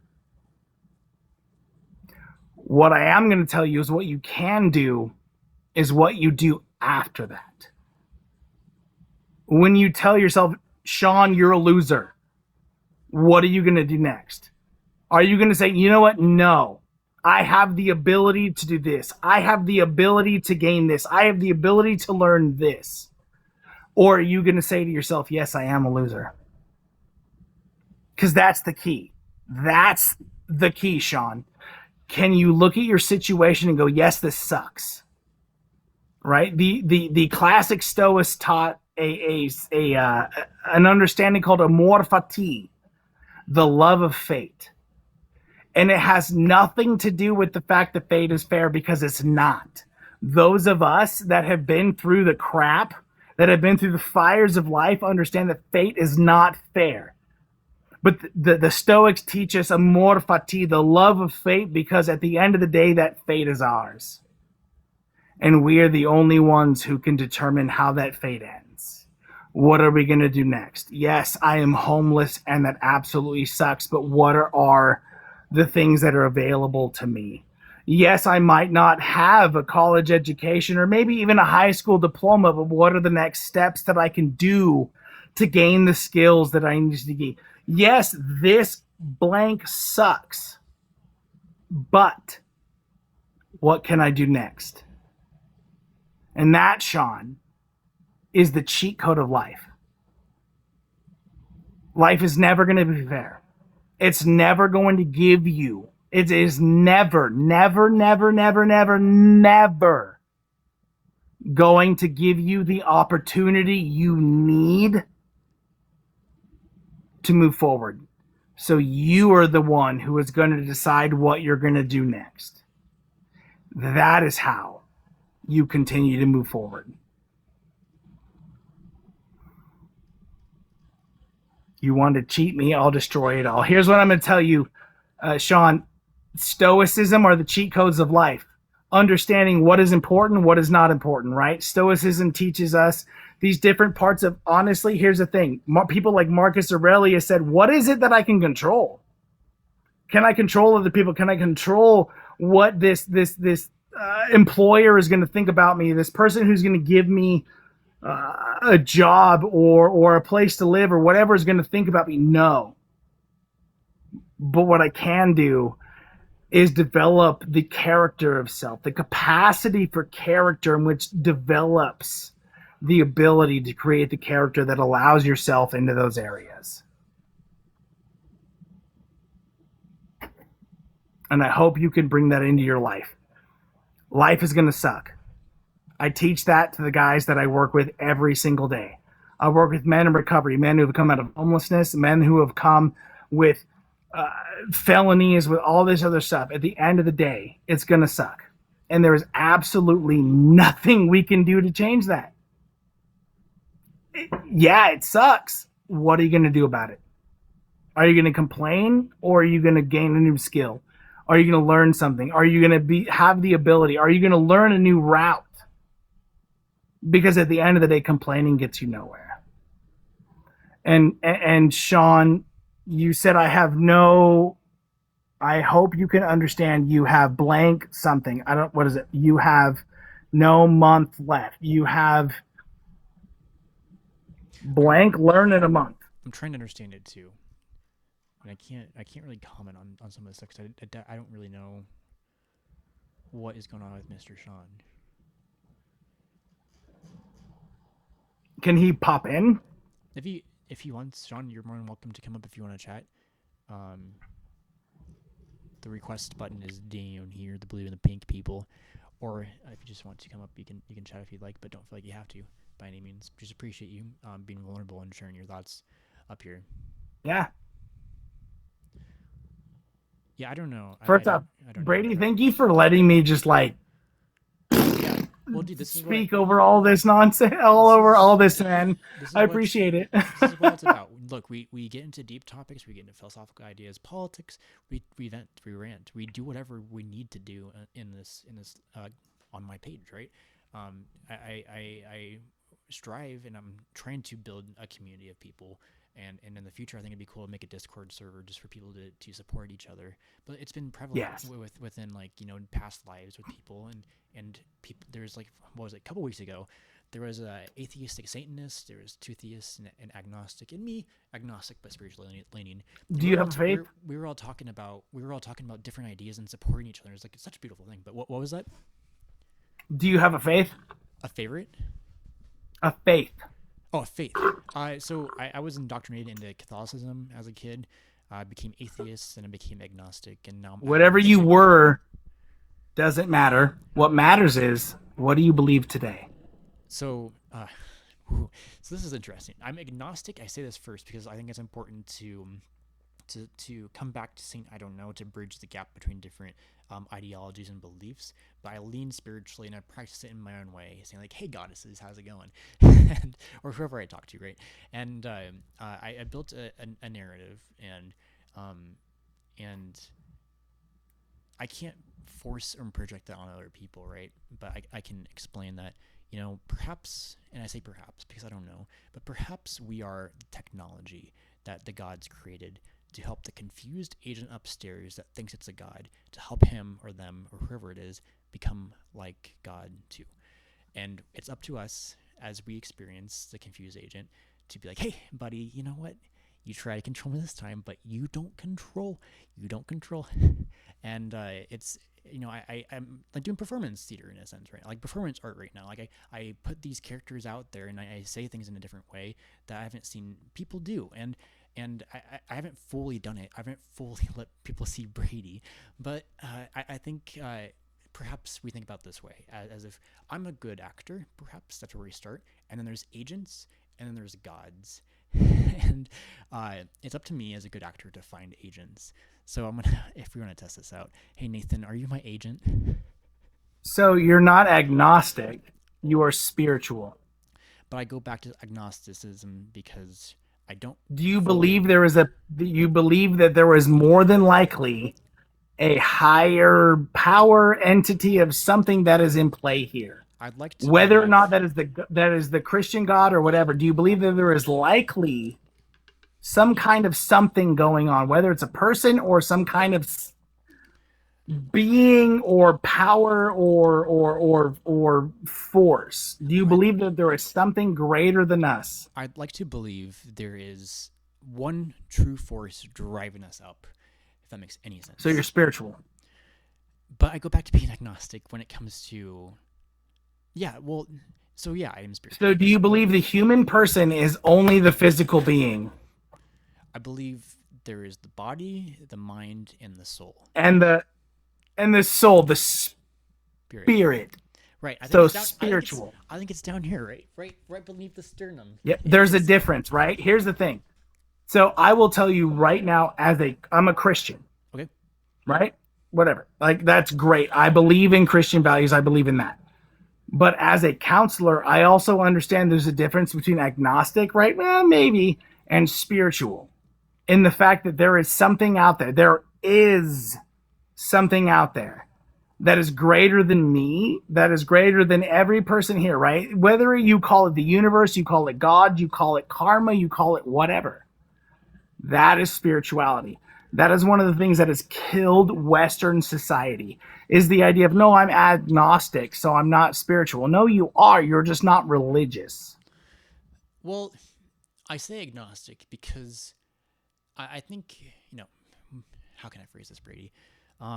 So the trap I see within atheists and people who are like not spiritual, but like religious, maybe spiritually too, but like So we're say not Christianity talking for religious. We're just talking spiritual. the trap I see with people who are atheist or like let's say Christian, for instance, or whatever other religion they have. I Yeah. think they hold on to wanting to be right, and if they ever come into contact with another person that might slightly disagree with whatever it is, they react and react, and what goes on is no one's open enough to try to consider different ideas. So when I say I'm agnostic, I say that because I come out of my own little bubble of whatever the shit it is, and I look at What whatever is your bubble? uh, well, the goddesses. Is there infinite amount of goddesses above? I don't know. Well, are we the technology? Anyways, but Okay. No, that's great. This is what I want to know, man. I see signs and ways that other people wouldn't, and I apply meaning to things that other people don't. And Okay. every time being in mania, it's been almost obvious that there is a God. So look, I don't subscribe to Christianity, but I believe the idea of Jesus is true, and then we should hold on to that idea very, very much. And I think different religions or different ideas, Yep. we can build upon them to create a universal story that we can all resonate with while being unique and different and diversive, yeah. And but like having like this basic structure about like what are we doing as human beings on this freaking earth together, right? And I think we can get there. I think we can get there. So when I construct this idea of agents being on earth and actors, and there's good and bad actors, but I think we strive to find the agents and work together and figure out what So, we're doing. do you believe that there might be the possibility of a spiritual realm? Might be the possibility, or there is a spiritual realm? Let me share another story. I can't. Well, yes, Now, I would. I want to say not the Christian spiritual realm. I mean any kind of spiritual Yeah, realm I that would you say. have decided is truth. I would say there's a lot that goes on within the body, mind, and spirit, soul, whatever that we So don't fully spirit. understand as a collective. And I think we can do this in small groups. And we're kind of doing this right now. We're vulnerably sharing our thoughts, and we're getting to Yep. some sort of something. And I think this is a beautiful thing. But in mania, I have heightened awareness, right? And I have these grandiose thoughts. And last year I'm like, you know what? I'm gonna act like Jesus in a Brady way, like not be Jesus, of course, but act like him, and however that comes out, right? And I go to Yard House, which is a fantastic restaurant where I used to live, and I order bread and water, and I've been fasting for I don't know how many days, but that also increases my awareness. And anyways, I just nibble my bread, and the story starts here essentially, where the guy behind me, excuse me, there's a guy behind me saying a bunch of fuckity fucks, and I look over. I'm like, what the fuck? And he's eating dinner with like three younger children. Like one has to be like 5 years old, and there's a mother and someone else's mother. And I just like, kind of turn around, and just eat my bread, nibble my bread, and he keeps saying these fuckity fucks out like in a negative way. And so I'm eating my bread, and what I do is I quickly turn around and I say, zip it, like really aggressively, and but like sternly, and right away like his like face is just like surprised, and he's just like embarrassed perhaps, but he gets angry. And so I turn around, I nibble on my bread, and I kid you not, I felt spice on the tip of my tongue, and I turn around, and he's eating a Nashville chicken sandwich, which is like a spicy chicken sandwich. And I don't know what to really think about this. I think there can be some scientific explanations potentially, but there is something going on where like I was behaving in such a way where I acted on impulse for him to react in such a way for me to somehow empathize, or that's not even the right word. To Are you peeing? No. Anyway, Is there a? Oh shit! Is there a sound? yeah. Oh fuck! Hold on. My. Give me 1 second. My furnace might be throwing water everywhere. It's been a Oh, problem for a while. you're okay. You're okay.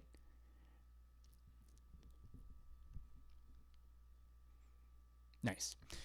But that happened, and I can just keep rambling after I drink water, Brady. We don't eat water, right? Right. There's 7 of us. Hey, this is great. Appreciate you guys hanging out with us tonight on a Sunday. And my voice, my lips are getting this way, and I need some water.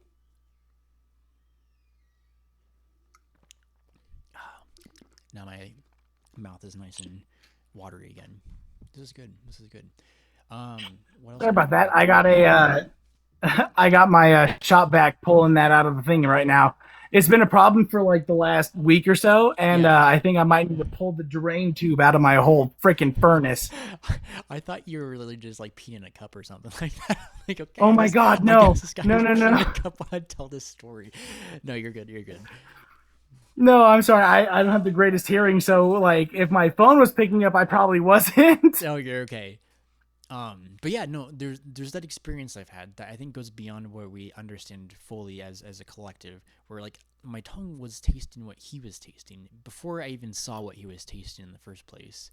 Like, it makes you think about consciousness in a sense. Like, what does that mean? And I've been really fascinated with the idea of panpsychism, which essentially states like there's every single thing has like a level, like a varying level degree of consciousness. Not saying like an atom is like a thinking like thing, but like it has some sort of subjective experience in a sense. And it made me think, like, what if, like, what are they doing with my hands there? Like, they have a mind of their own, right? They're just doing things and telling stories with how I put words out. Do they have a mind of their own? Maybe. But they're just it's subconscious. It's stuff that I'm not actively thinking about, but when I do put my awareness to it, I start to apply meaning to it. And but this is interesting because like the other day I was like doing this, and someone was like, this is the yin and the yang, and I'm like, no, I'm just doing something with my hands. And but I was explaining something at the same time. But like, why am I saying this, Brady?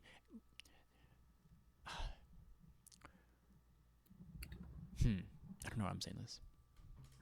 You're good. Here's the thing. I think a lot of times with yin and yang, right? Everyone has to assume good and evil. Yeah. And I think at the end of the day, it is just two opposing forces, right? Two opposing forces don't necessarily have to be evil. Right. I agree. Because like we're like there's like dualism, right? And it's like, but like I think what and this is a stupid term I coined in Mania, but I think we have to understand the wholeality. Yes. You know what's funny? So most uh, psychologists, whatever you want to call it, right? You talk about these big names from the past: Freud, Jung, Erickson. A lot of them have to do with understanding that. I'm so sorry. My cat ran by and I totally forgot what we were just talking about. So we were talking about the wholeality, and you're talking about famous people in psychology having different Yeah, ideas. yeah, and so there's so much more to the individual than just one specific thing. Right. And they're saying, right, Carl Jung, he talks about the shadow. Yes. Yes. This is that dark self, right? And Jordan Peterson, I like parts, I don't like parts, right? Whatever. We're not talking about that. Political things. He talks about Carl Jung actually pretty, I think, truthfully, right? This idea that the shadow self is important. Can you explain the That shadow there's a self? part of it. Yeah, so the shadow self is all of us that we don't like, uh, especially for people who have been in substance abuse or homelessness, incarceration, right? Whatever it is, right? These things that we consider to be negative in our life, right? Those are the shadow self. Yeah. My shadow self pushes me to do this. My shadow self pushes me to do this. The problem is we and so I do a lecture every couple few weeks with the guys that I work with, and it's called Dragons, Monsters, and Men, and it's based off, again, whether you like him or not, I don't care, Jordan Peterson's lecture on Dragons, Monsters, and Men, and it's understanding the different aspects of life, right? And so as men, we need this shadow, this dark part of ourselves, right? At the end of the day, we talk about today toxic masculinity. Can men be toxic? 100%. Is masculinity in its true self toxic? No. It is necessary, In what right? ways? In what ways? True If you don't. masculinity, the masculinity that says, I'm going to protect, I'm going to grow, I'm going to build, I'm going to make whatever it is around me better, Mm-hmm. is necessary for where we've been in life, for where we've continued to grow to where we are. Mm-hmm. And the difference is understanding that when it's like, oh, I'm a man, so I am blank, that's where it becomes toxic. Mm-hmm. The difference is saying, look, I have masculine energy. As a man, it is important for me to protect. It is important for me to provide. It is important for me to ensure that those around me are cared for. The thing is, westernized understanding of masculinity is the same thing as the westernized, bastardized version of stoicism. It's not truth, right? At the end of the day, masculinity is about growth. It's about protection, and it's about creating more, right? And so if you're like, oh, I got to destroy everything, that's not masculinity. That's childhood. That's boy behavior. Masculinity might say, hey, you know what? I got to take this down, but I'm taking this down purposely because all of these people, the vast majority of the world, will benefit from this growth. Mm-hmm. That's the difference. Right. I think sometimes too. I think people get so confused with what it should mean to be a man or woman too, whatever it might be. Um, well, they look up to these individuals for advice, which can be a good thing, right? Um, where's I gonna go with this? Brady. Brady. Um, I'm blanking. I do it all the time, dude. Yeah. I agree with what you're saying for the most part. Where was I gonna take this? It was.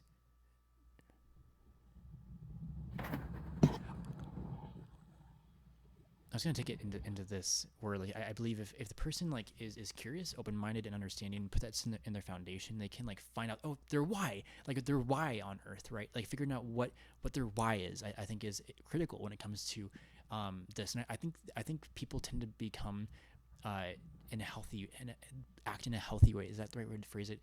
If they Yep. understand their why, and if it's if it's fucking bitches and making money, it's like, well, what's going on?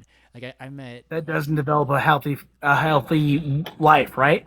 well, And making that's money so sure part of can it. be a good thing, right? But like if If it's money is the purpose, what do you get? What happens when you get the money? We right, see that all the time, right? If the purpose is the cars, the fame, the people, the money, the house, right? What happens when we achieve that? Mm-hmm. We stagnate. We all of a sudden start doing dumb things because we don't know what to do.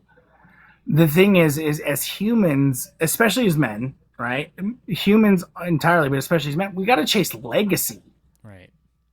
Like, what would What you? is it that when I die, people are going to remember me for? But that's why I teach the men that I work with stoicism, right? Right. Because classic stoicism says, are you living a life that is worth copying? Are you living a life? Are you raising children? Do you have a marriage? Do you have all of these things that people can look at and go, I want to do that? Right. Like, what would you say your why is, and just in general with everything that you do? To make the world better. And it doesn't have to be in a big way. At the end of the day, if my son understands what it means to be a father better than I did, perfect. If my daughter understands what it means to be a wife better than my wife did, I did a good job.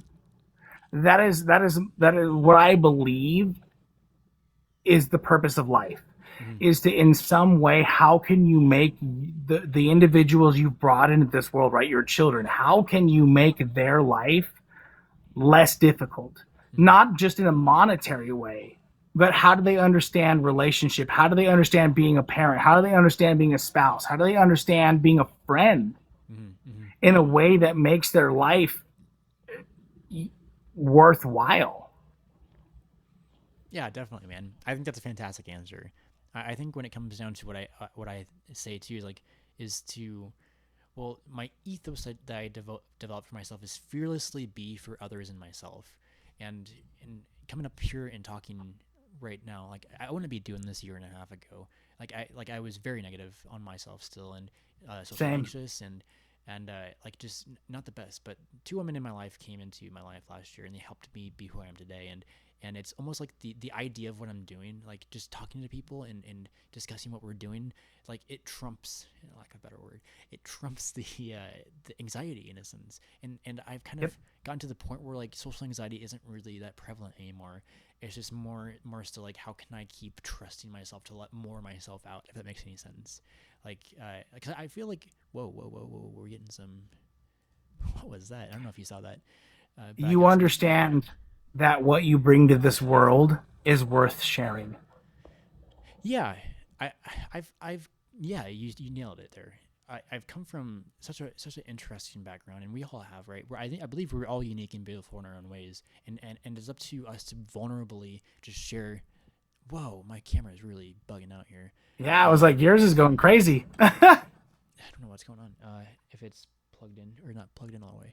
Um, but yeah, I think like if we're like I don't know where we're gonna go with this conversation next, right? But like I'm comfortable enough to be vulnerable with you to go wherever it needs to go, right? But I think it's also important to model out these healthy dialogues in a sense, because like a lot of things I see on Yep. TikTok is like debates, and that's great, and it can be entertaining, and it can be fun or educational at times too, right? But I think this cuts to the deeper like root at times, and like I think it's important to talk about our feelings or our thoughts, and me to like act it out in whatever freaking stupid way I can, right? Yeah. Stupid way, Brady, and this is kind, Brady. Like, be kind to yourself, buddy. I'm like, yes, I know, but I said stupid because I can be stupid, but it's okay, Brady. Anyways, so like modeling this out in such a way, and having these dialogues, I think it is critical, and it doesn't have to be big, but there's look, 8 of us are watching. This is fantastic. I appreciate people just for following along, and it's it yeah uh, it's good, and I appreciate you guys. So, whoa, Brady, you ended that weird, but that's okay. No, I completely agree with you. At the end of the day, like, right, we need to be able to have, it's one of the things that I talk about. Are we having conversations or are we having confrontations? Yeah. Everyone says, like, oh, well, let's see, wait till the debate. Why does it have to be a debate? Why can't it just be a free flowing dialect of opinions, of understandings of the world? Because at the end of the day, that's where we've come into an issue. nowadays we've come to a point to where it's not okay to have dialogue. It's not okay to have discourse. And instead of conversating, and instead of having this understanding of, okay, where do you understand this? Okay, this is how I understand this, right? Where is this all coming from? We decide to attack the other individual for their beliefs, and at the end of the day, that's not okay. Mm-hmm. Whether or not they agree with you or not, it doesn't matter. At the end of the day, is why do you believe the way that you do? What is it in your life that has brought you to this understanding? Because the thing is most of the time when you begin to take a look at what somebody has been through, the lifespan of an individual, you begin to see, okay, now I understand. You know what? When they were this age, they made this understanding. When this was going on, they began to understand the world in this way. Right. And the thing is we believe that only has to do with our anger and our joy and our whatever, but that has to do with our political beliefs.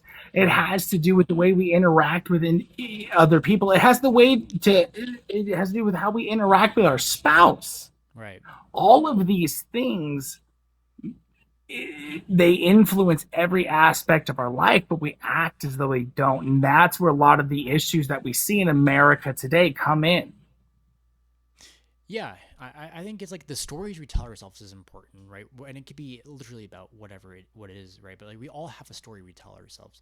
But I think if we can, not every person's gonna be the same to like engage with. Cause some people don't want to engage, but like if we can like hey buddy, and then they face me, it's like okay, let's talk in a different way. Like it's like how do we dance around and navigate different people to see them as humans and to progress from there. And one really like amazing person I know, well, don't know in real life, but listen to him talk, is Daryl Davis. And do you know who Daryl Yep. Davis? Yeah, Yep. he's a black pianist, and he plays piano for like blues and classic rock, I think. But Phenomenal pianist. yes, he's fantastic. And what he did was he talked with Ku Klux Klan members and deconverted them. And when they deconverted, they gave him their robes. And like this is like a testament to be like just to how we interact with humans, Yep. like treating people like humans. Like no one's above or below. We all walk the same earth, blah blah blah. But like we ought to see people as humans to progress as human beings. And it's the stories we tell ourselves that get us there, but it's also how we interact is important, right? 100%. It's not just knowledge, it's understanding. Right? Here's the thing. So I work with men in an inpatient setting in substance use recovery. I believed I understood addiction. Right? I believed I understood what it was like to go into addiction and all these things before I started working here. Very quickly, as somebody who thankfully, never struggled with addiction, I didn't know crap. Mm-hmm. I truly didn't. I had maybe small understandings, small bits of information that were true when it came to the life of somebody who has dealt with addiction. But what I've come to understand is the vast majority of what I knew was not correct. That the vast majority of that there were biases that I still held when it came to working with these people. And so as I've continued as a counselor, I've come to understand that when we tight fist our own understanding, when we tight fist the experiences of our own life, we absolutely lose out on the truth of what life is. Hmm. Like elaborate on that more if you don't mind. So you look back in history, the original studies on addiction were these rat studies where an individual put a cage in, or put a bunch of rats into a cage, and we're like, hey, here's a bottle of water with regular water, here's a bottle with heroin. English is only my primary language, right? So, sorry. And so you have one with regular water, one with heroin. Mm-hmm. And those rats that were just shoved in that cage, the vast majority of them either use the heroin water in a way that an addict would, Mm-hmm. or actually overdosed from the heroin water. Well, a counselor who actually worked with people in addiction for years decided to do another test. And so they created a rat park. And so in this rat park, they created a very large enclosure. Mm-hmm. There were male rats, female rats. There was everything they could want to play with. There was food. There were literally everything a rat could want in their life was there. Mm-hmm. A very, very, very small percentage. It was like 1%, something I can't remember the exact amount, but it was a very, very small percentage actually used the heroin water more than once. And of the rats that used the heroin water more than once, never used it in a way that showed addictive behaviors. Interesting. And Yeah, of that's. those, none of them overdosed. So it Hmm. began to show that your environment, those who you're around, the people that you're with, right? What is it that you're involved with? All of that stuff has so much more to do with your ability to build a good life, to build a positive, upward focused life Hmm. than your own willpower. Yeah, I find that fascinating. Because I agree. It makes sense, and it's interesting hearing about the story with the rads. But like I'd say, like we're all a product of our luck in biology and our luck in our environment, and that shapes who we Yep. are as adults, right? And I think if we can come to understand like how we are, we can come to understand how other people are in different ways. And I think when it comes to people with like substance abuse issues or people who live in poverty or whatever it might be, is having more of an empathetic stance about trying to understand how that happens in the first place, and put in resources to help with that, right? And where am I going at this, Brady? There's already resources in place. Um, Not enough. yeah. What do you mean by that? That's the key, right? So number one, across the board, men and women, there are not enough mental health resources available. There are a lot of states that still do not support and fund mental health resources at the way that they should, right? Mm-hmm. They, and so you have that aspect of it. And so there are a lot of it has to do with access. Is there high quality, trained, well adjusted counselors for these individuals? And so that's where we have a lot of issues throughout our world is we truly do not have the resources, and it comes from a lot of different ways, right? Number one, you have things like community health. So I currently work with the community health services. Mm-hmm. I currently make anywhere from 15 to 20 or so. If I were as an associate counselor, not as a private practitioner, as an associate counselor, Mm-hmm. I am making 10 to 50, about $10 less an hour than I could make working for any other non-community health resource program. And so that's where you have a lot of programs is you have a lot of people who don't have access to either right high level insurance or have the income to pay for mental health services. Hmm. I have a lot of my colleagues that will pay between a hundred that will charge between $150 and $200 an hour Jeez. for their services, depending. Right. Right. And as well as at the end of the day, right? Like I understand the work that's gone through, and so to charge somebody $100 to $150 for an hour to an hour and a half of my time, I can truly understand. The problem comes in society of itself does not understand that, and Hmm. so counselors are not paid at that level from for the most part.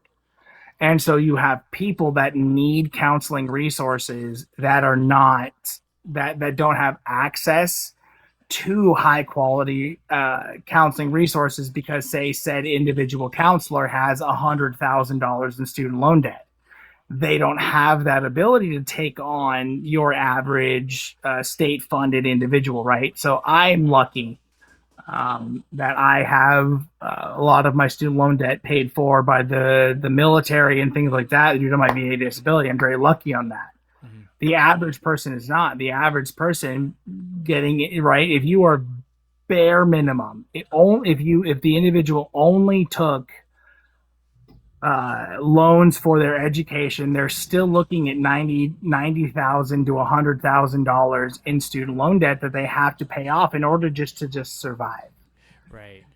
And so one of the issues is we don't support those individuals at the level in which they need to be supported to where they feel comfortable supporting those who maybe don't have right high level insurance. For me, I can work for a public or a community health facility or take lower amounts, right? Because I have a VA disability due to my injuries that I sustained when I was in the military, Mm. right? That it's something that I have. Most counselors don't have that. Yeah. And so we've lowered the access to mental health services and things like that that realistically are needed for the average person. Interesting. Because it's interesting hearing that more in detail. Because I remember, well, a couple of years ago, my therapist, I talked with her about maybe potentially going into psychology to study to be a therapist. But she's like, no, don't do it Do because it. the money's not there. And I'm like, well, it's not Don't about worry the about the money. money. Here's the thing. Here's Exactly. what I'm going to tell you. Exactly. If you care, do it. The money will follow. Right, but then I've had a really successful career as a 3D artist, working in the film industry. I actually built simulations to help train the army, like serious games. Do I've done both.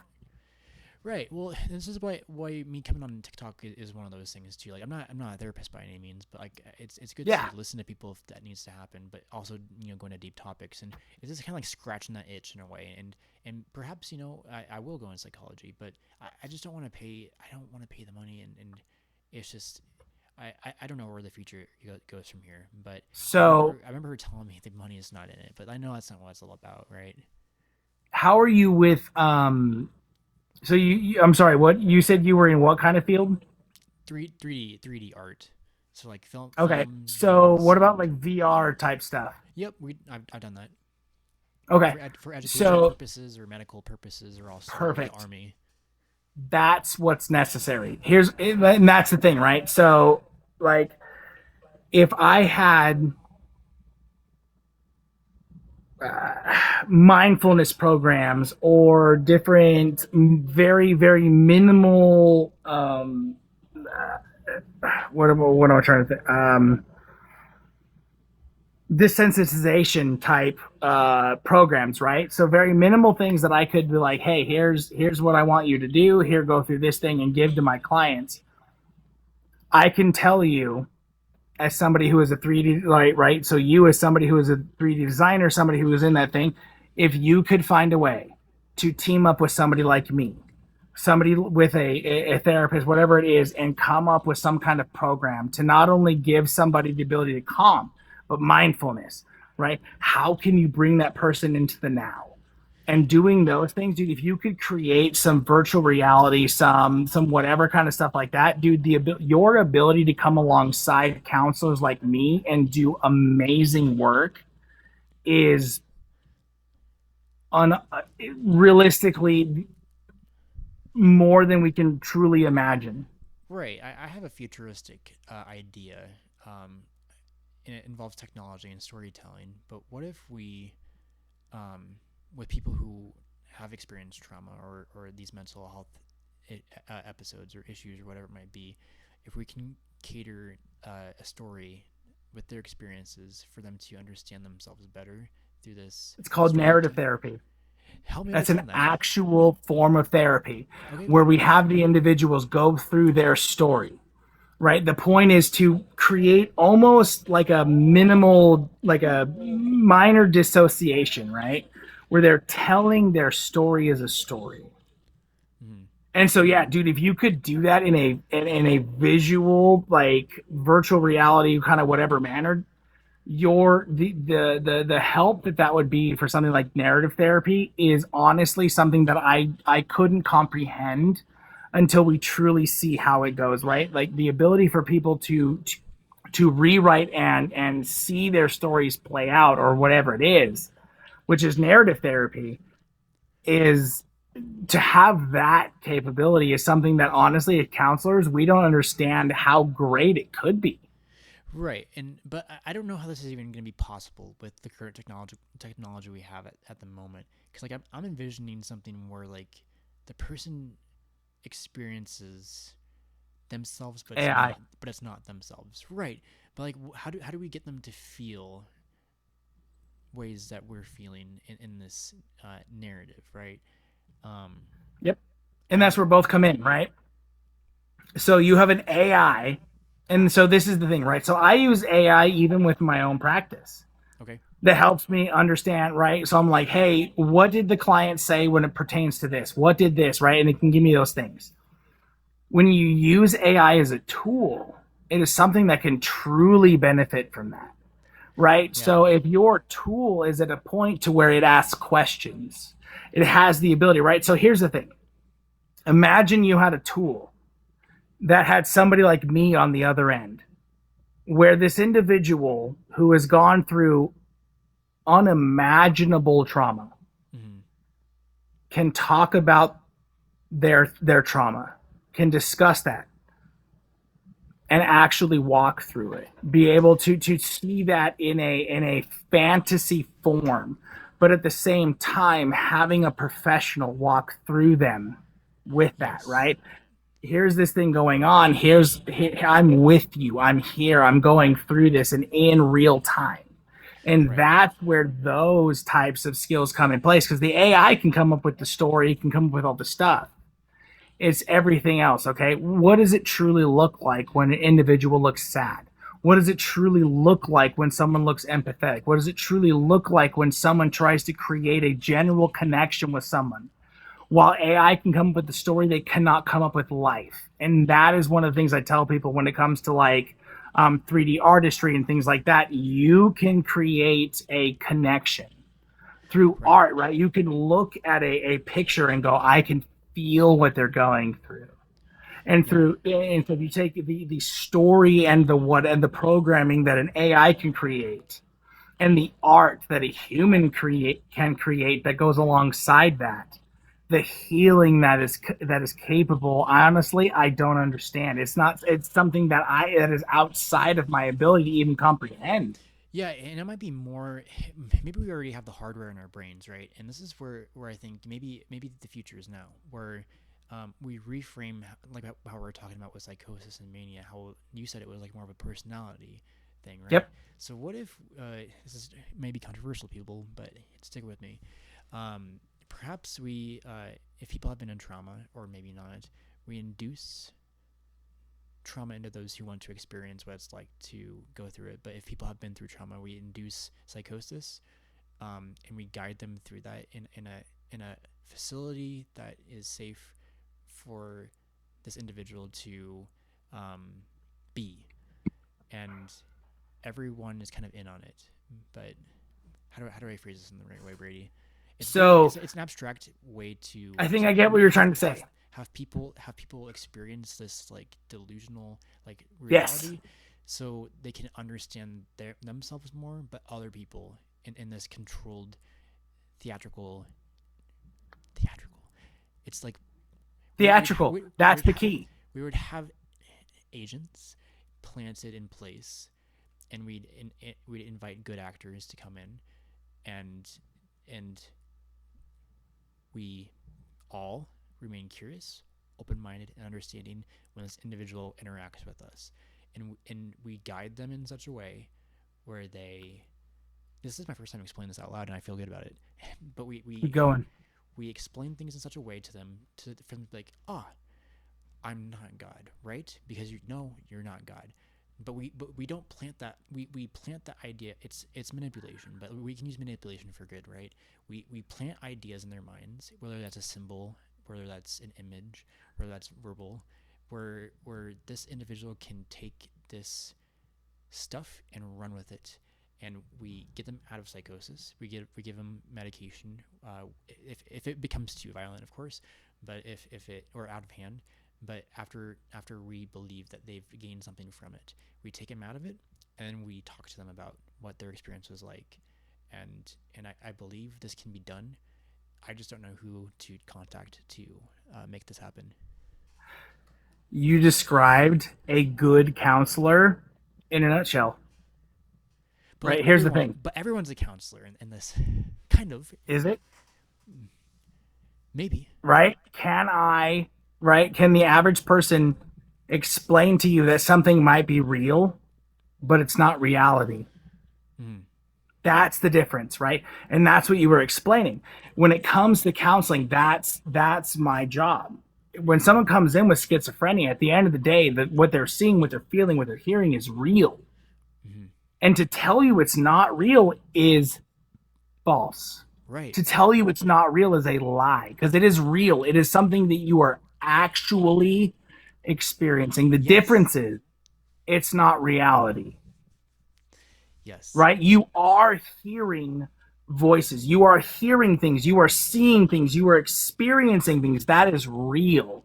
Right. The difference is the reality, is that person, is that voice, is that whatever it is actually physically manifesting in the reality which we understand. Right. What you just explained is a good counselor in a nutshell. My job as a counselor is to eventually work myself out of a job, right? It's not just to teach you the understandings of, oh, yeah, this is right. You went through this experience. This is what you understood at the time. This is what you know now, right? Blah, blah, blah, blah, blah, all this other stuff. Like, yeah, that's great. But how can you continue to build on that once you leave my office? Right. A good counselor creates a client that can then one day leave, like, right? My goal is to one day to have a conversation with my clients where I go, you got it, man. You've got it figured out. Everything that we've come across, you and I have come up with a way to deal with it. Right. Right now, you know what you need to do, how you need to go forward, and if something comes up, how to deal with it. Mm. If something comes up outside of that, right? Call me, contact me, text me. Let's work through this together. But at the end of the day, as a good counselor, my job is to teach you how to fly. It's not to just go out and come back every week, right? As a Right. counselor, I want to see new people every single year. I want to be able to be like, yeah, hell yeah, man, you moved on. You've overcome this anxiety. You've been able to do these things. You've been able to whatever. That's what a counselor does. And so what you're explaining is a good counselor in essence.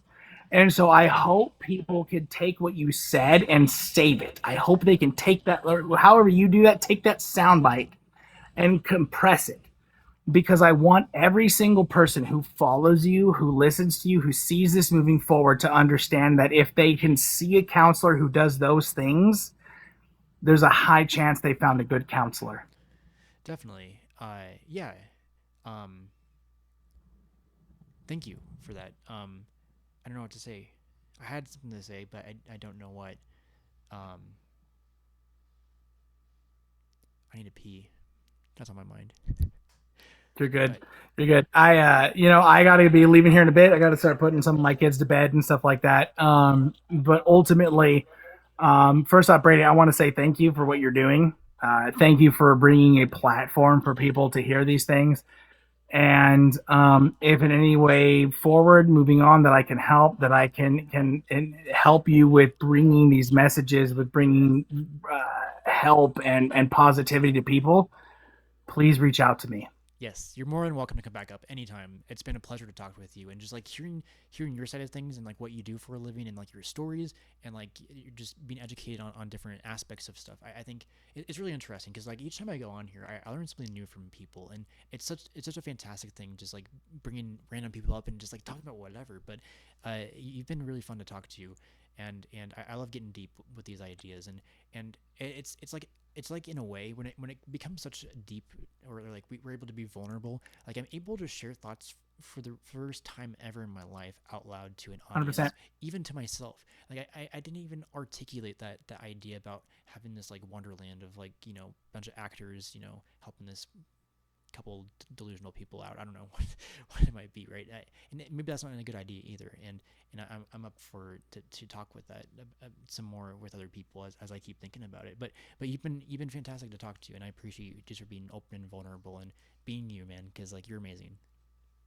Awesome. I appreciate it. I will be, I've got you followed. And so I'll be looking forward. If I get another chance to pop in, I will definitely do it, man. Appreciate you. Appreciate you. All right, take care, man. Take care. Bye bye. All right, guys. I think I'm going to get off for the night. I need to pee really bad. But I appreciate you guys hanging out with us. Z, I see you. I see you. Um, and I'm gonna get off. So good night, guys. Take care. Bye bye.